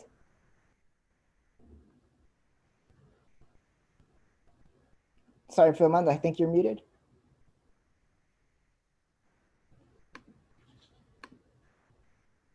Yes. Jacob, Yes. Radiant, Yes. Ryan, Yes. Will, Yes. and Naomi. Yes. Okay, and this is the last of the lightning round questions. Employers in Hawaii are not required to provide paid sick days. Would you support or introduce a bill to guarantee all workers in Hawaii have access to paid sick days? And Kalani, this one goes to you first. Yes. Philmond, Yes. Jacob, Yes. Radiant, Yes.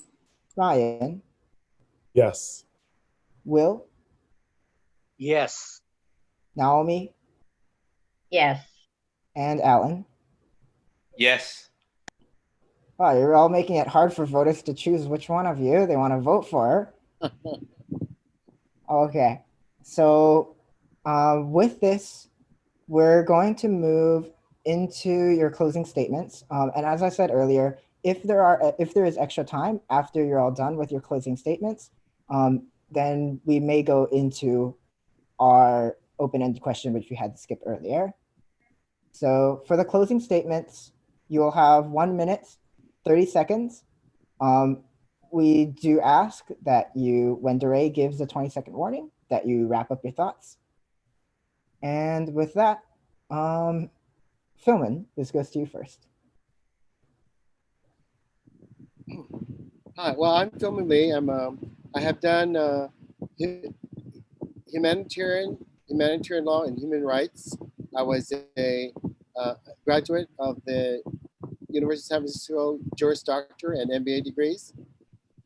I have served as the Deputy Corporation Counsel for the City Council, the city under Mayor Fossey, and I was also a Chief of Staff for a City Council member, and so I have a tremendous amount of experience, as well as doing 25 years of a veteran legislative staffer and also a public interest advocate. And so I've done humanitarian relief work for refugees and victims displaced by the anarchy and chaos in the war in Lebanon and Syria. I have traveled throughout 100 countries on all 6 continents to do extensive research on international and comparative 20 law. seconds. I worked at the United Nations in Geneva, working covenants against disappearances, torture, and genocide at the UN Center of Human Rights. And I attended the International Human Rights of Council of Europe in Strasbourg, France. And so I also passed 4 bar exams and got an MBA in 1 year. So All for closing thoughts, Philman. Next, Jacob. Thank you guys for this opportunity.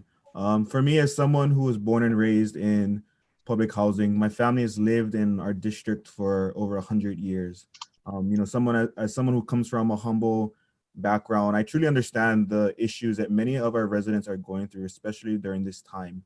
But being able to work at all levels of government, at the county level as a neighborhood board member, at the state senate as a chief of staff to Senator English, as a federal advocate for Native Hawaiians in Washington, D.C., and as an indigenous rights activist at the United Nations, I have the experience and the ability, to really cross sector, to work with a bunch of different agencies to really find the issues to a lot of the problems that we have.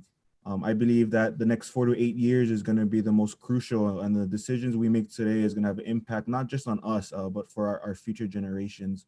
So for me, really running for this seat is an opportunity to continue my service, but I feel that it's a responsibility.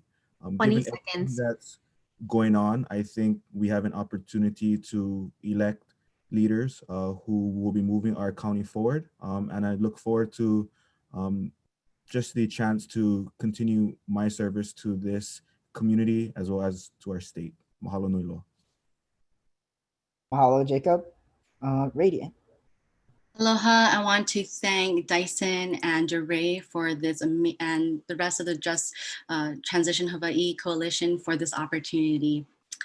Everyone, once again, my name is Radiant Cordero, candidate for Council District 7, serving the communities of Makalapa to Iwalei.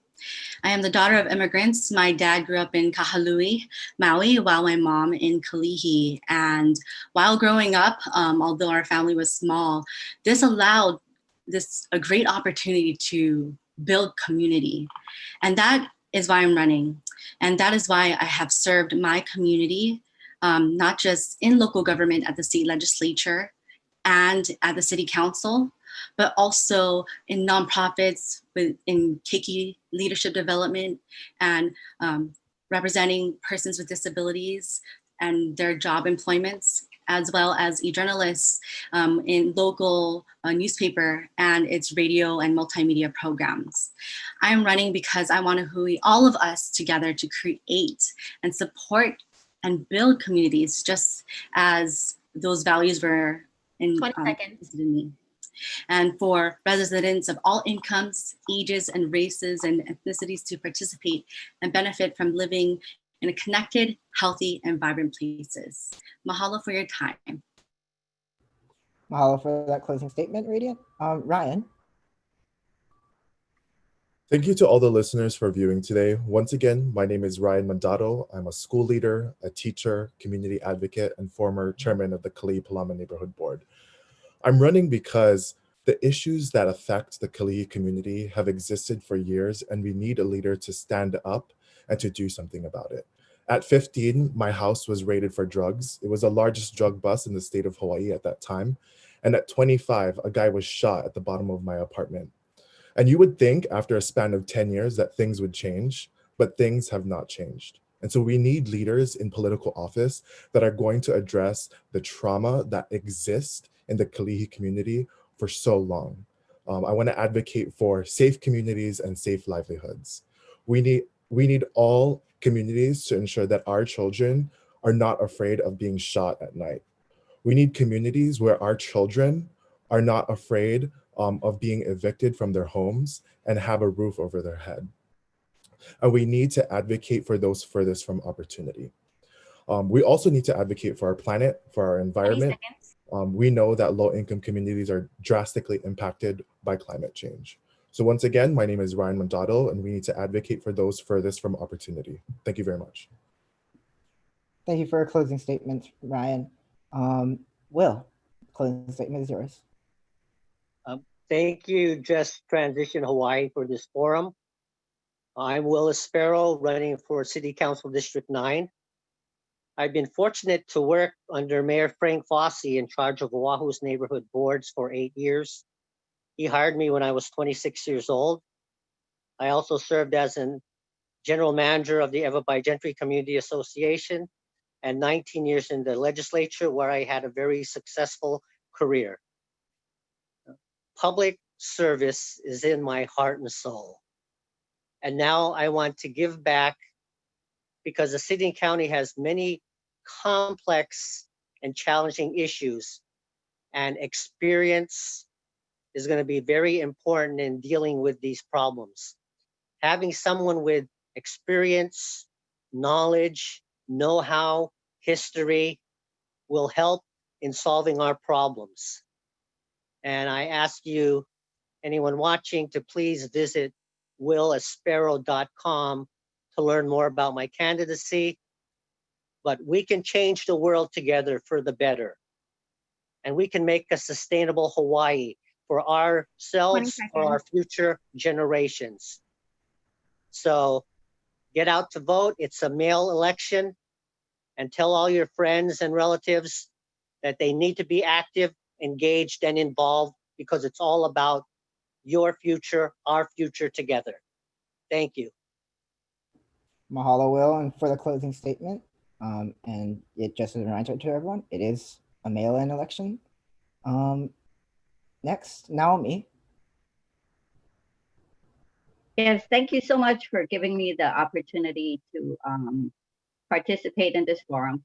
I'm just a simple civil servant. I've been a neighborhood assistant covering the Ewa and Waianae boards for the last year and a half.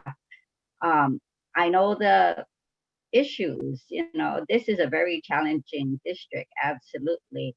I'm part of the city. Right now, I feel I'm part of the solution. I know the city well, how it works. And I just never thought I would run for office, but I said, hey, why not? Let's just give it a shot, see what happens. I'm solution oriented. I'm very fiscally responsible. And I really do care about the community. It's not about me, it's about us. It's that kako thing. And I just want to bring what I can to the table to help the entire island get together. I do other boards, and homelessness is not an exclusive D1 problem. It's all over the island. So what can we do together to solve the island's problem? So thank you. Thank you so much for allowing me to be here. Mahalo, Naomi. Alan. Once again, I'd like to thank everyone for this opportunity. Thank you very much. I'm running for office basically to help my community. As a lifelong resident of Windward, Oahu, and dedicated public servant, my work experience provides me a unique perspective and understanding of the people, the problems, and the processes to fix them, to fix the issues that our residents face every day.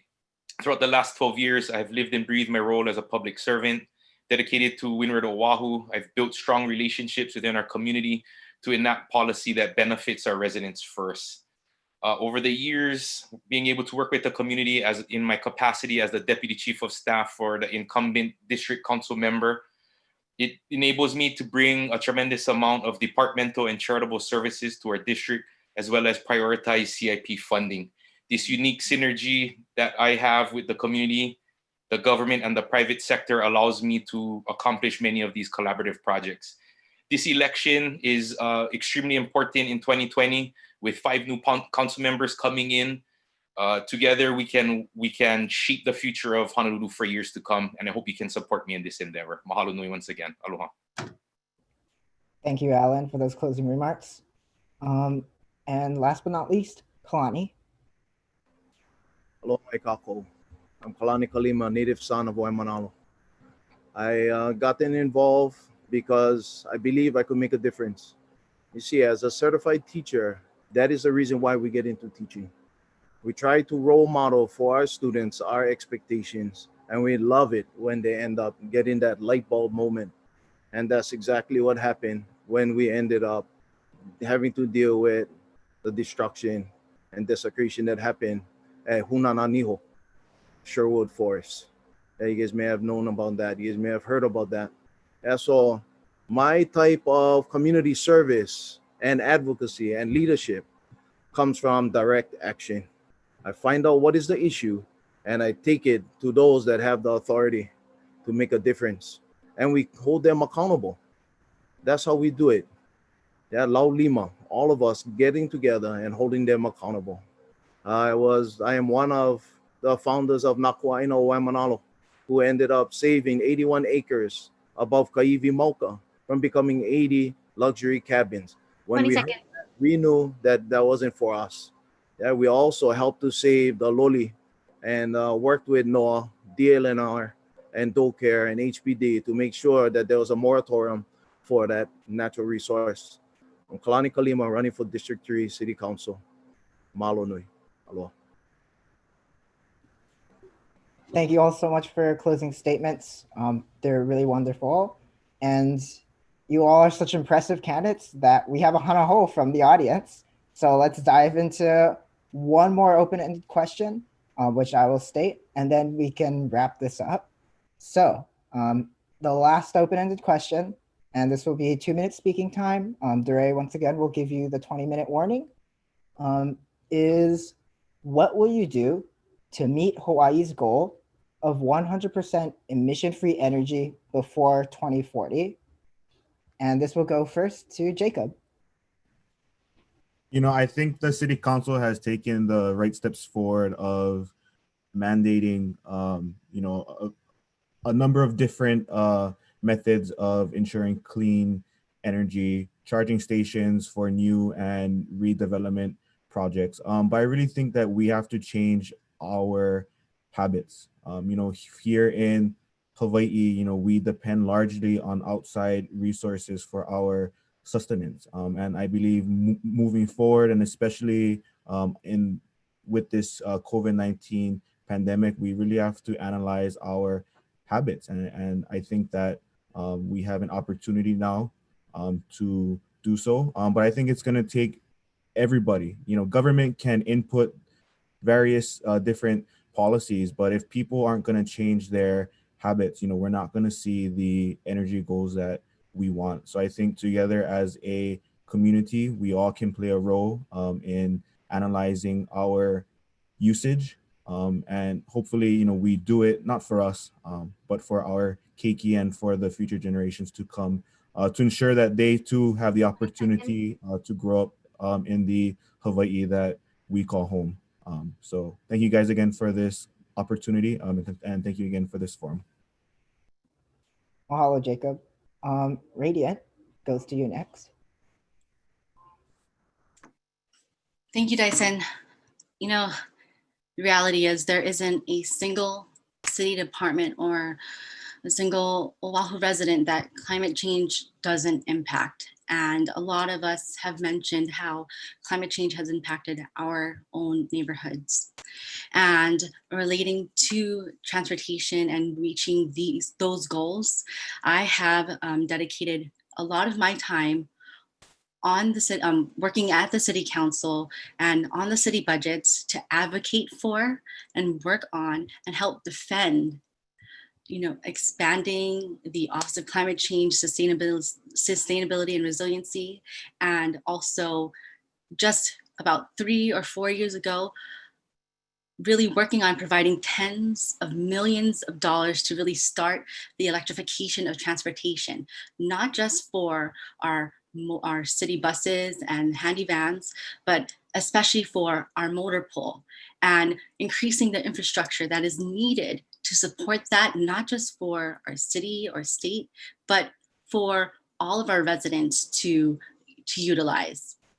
And as we move toward electric, as well as I also want to work towards business education for more initiatives like Bill 40, which I want to thank you, Dyson, as well as Jure, for your amazing advocacy, working on it with the rest of my, starting from a draft. I didn't think that this one draft would move forward as much as it did. And, it's an important element for our climate and environment to preserve and protect not just for ours, but for our future. So I look forward to more historic wins, not just on this council, but for future legislators and legislative branches towards our sustainability goals. Thank you for your time. Mahalo, Radiant. Ryan, I pass the question to you. Thank you, Dyson. I think we need radical shifts in terms of our behavior in regards to how we approach the climate and also the planet. And it starts with investing in public education. When we invest in public education and start teaching our children at the young age that we need to take care of our planet, especially our environments here in Hawaii, we can make large strides in regards to really changing habits and mindsets on how we're going to approach those practices. I started a charter school focused on leadership and identity development, and I see the amazing and unique work that our 6th graders are doing in terms of coming up with sustainable solutions for our future. So if we can start at such a young age, like at 6th grade, where students are trying to solve community issues, we can start them young. And so when they grow up to be leaders, we can definitely think about how to create more sustainable futures.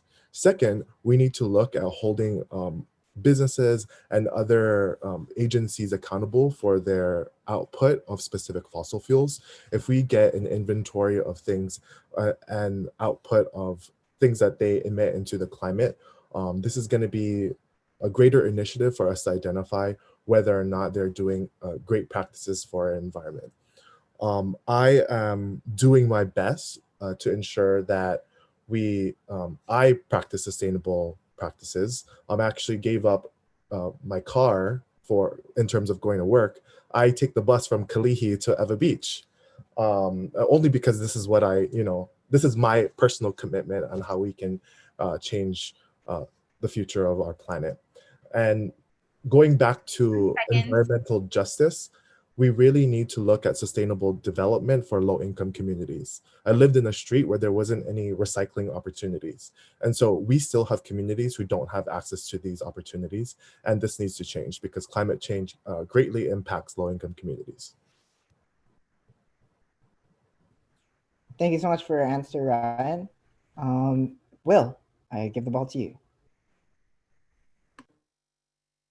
I'll continue to support alternative energy policies, job opportunities, and have discussions with the business community, with our youth in particular. Everyone talks about education. That's key. We need to get ourselves off fossil fuels. We need to do simple things like walk or bike or carpool. We need to encourage people to think green, knowing that in the short term and or long term, it's going to save our environment, keep our planet livable and make certain that Hawaii continues to be the beautiful place that it is. And if there are laws or rules that we can pass in the council in order to have a green economy and provide alternative energy jobs, I will certainly be doing that, as well as having discussions with HECO. HECO is obviously a key player when it comes to our electrical needs and their use of fossil fuels, and we need to do more to improve the grid and make certain that we are going to a green economy, and it takes leadership and it takes the political will, and I am your political will. Thank you. Thank you so much, Will. And Naomi.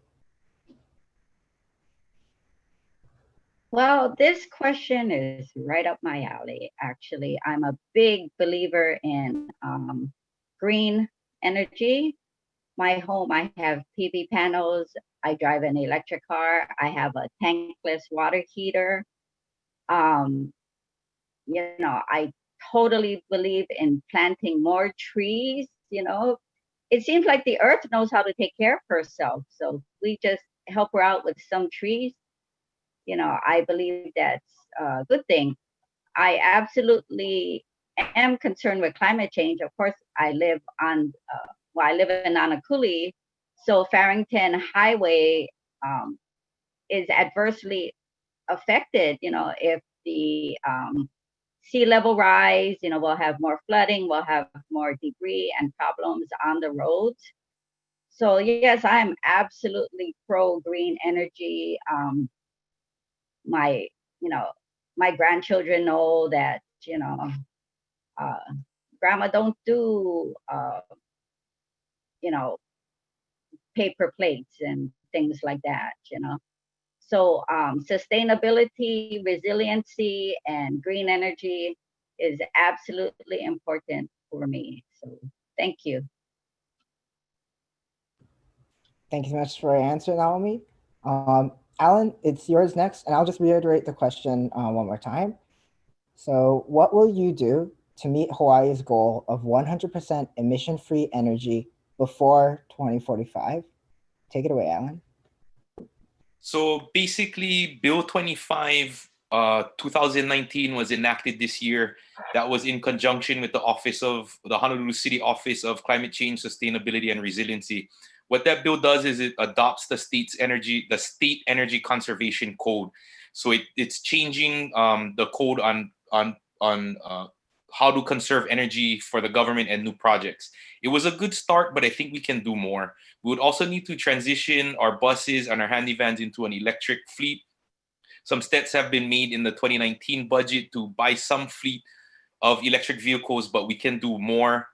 We also would have to expand our rooftop solar availability for our residents. If we could simplify the DPP process for that and improve our electrical grid to handle renewable energy, that's what we would need to do to become emission-free. The big problem that we don't like to discuss is anytime you're generating electricity on Oahu, you're burning fossil fuels.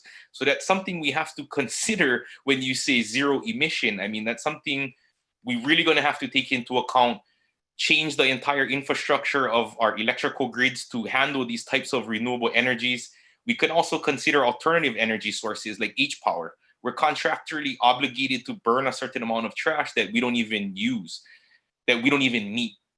We can look at creative ways to increase these types of materials that we can burn to eliminate landfill use, burn more, and create more energy. But like I said, the total 100 emission is difficult to accomplish, but can be done with creative thinking. Thanks.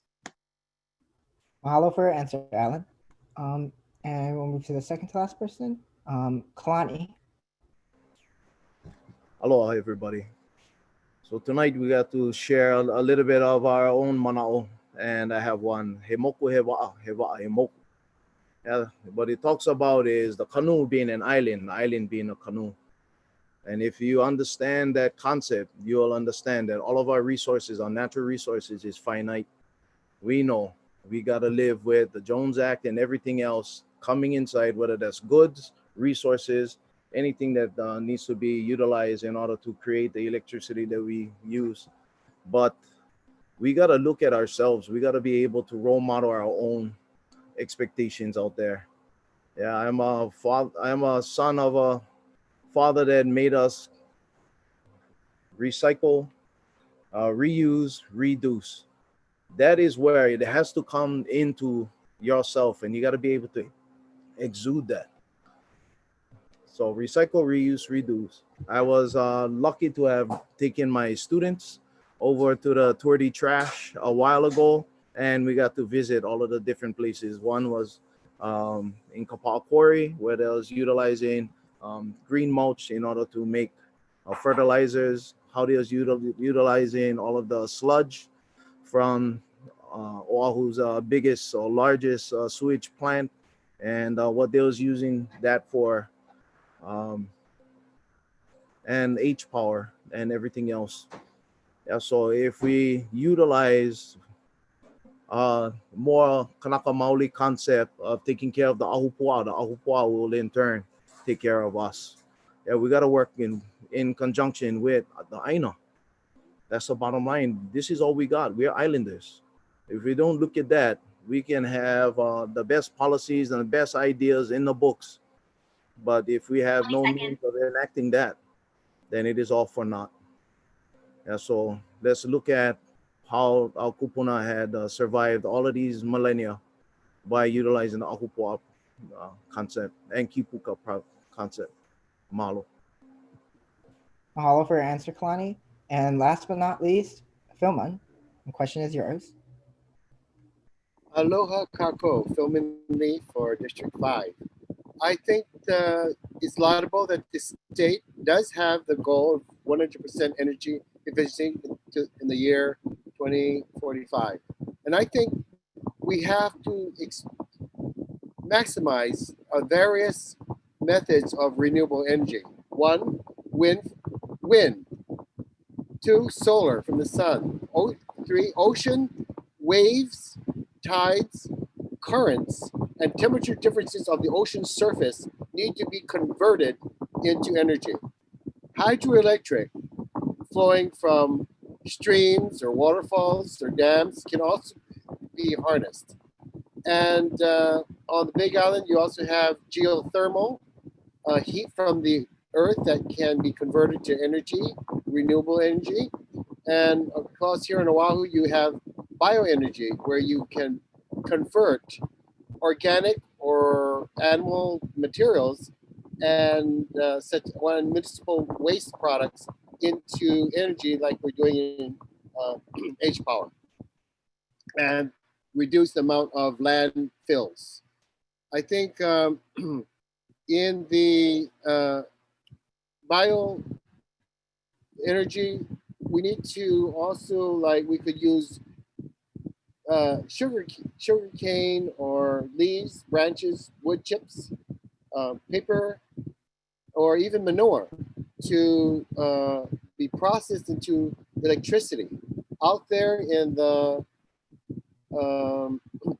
Eva, they have a wastewater. The city has a wastewater plant there, and there they are converting sewage into gas, like natural usable gas for energy. So these are kinds of projects I feel that we need to promote and expand on to reach our goal of becoming 100%. Mahalo for your answer, Philman. And with that, candidates, thank you all so much for spending your night here. As a reminder to everyone, Naomi Hano is running for Council District 1, which encompasses the west side. Alan Kakoa Teixeira is running for Council District 3, which encompasses the east side. Kalani Kalima is also running for Council District 3, east side. Philman Lee is running for Council District 5, which encompasses Central Honolulu. Jacob Aki is running for Council District 7, which runs from Makalapa to Iwalei. Radiant Cordero is also running for Council District 7 from Makalapa to Ivali. And then Ryan Mandado is also running for District 7 from Makalapa to Ivali. And last but not least, Will Sparrow is running for Council District 9, which runs from Eba to Mililani. So with that, thank you, candidates, for sharing with viewers your positions on a variety of issues and topics tonight. Viewers, we hope that this forum gave you a better understanding of each candidate's stances and views on a variety of local issues, many of which afflict us. Of course, this forum was not intended to answer every single question that you have on each of these candidates, or to tell you who to vote for in just a span of one night. But it is intended to excite you further for the primary elections. And as a first-time voter myself, I can certainly say that I am very excited for the upcoming elections. So with that, a huge thank you to the candidates who participated, our viewers who participated, the media, and of course, we can't forget them, the volunteers for this event. We couldn't have done this without you. So with that, thank you all so much for attending the Just Transition Hawaii Coalition, City and County of Honolulu Candidate Forum. Mahalo and good night.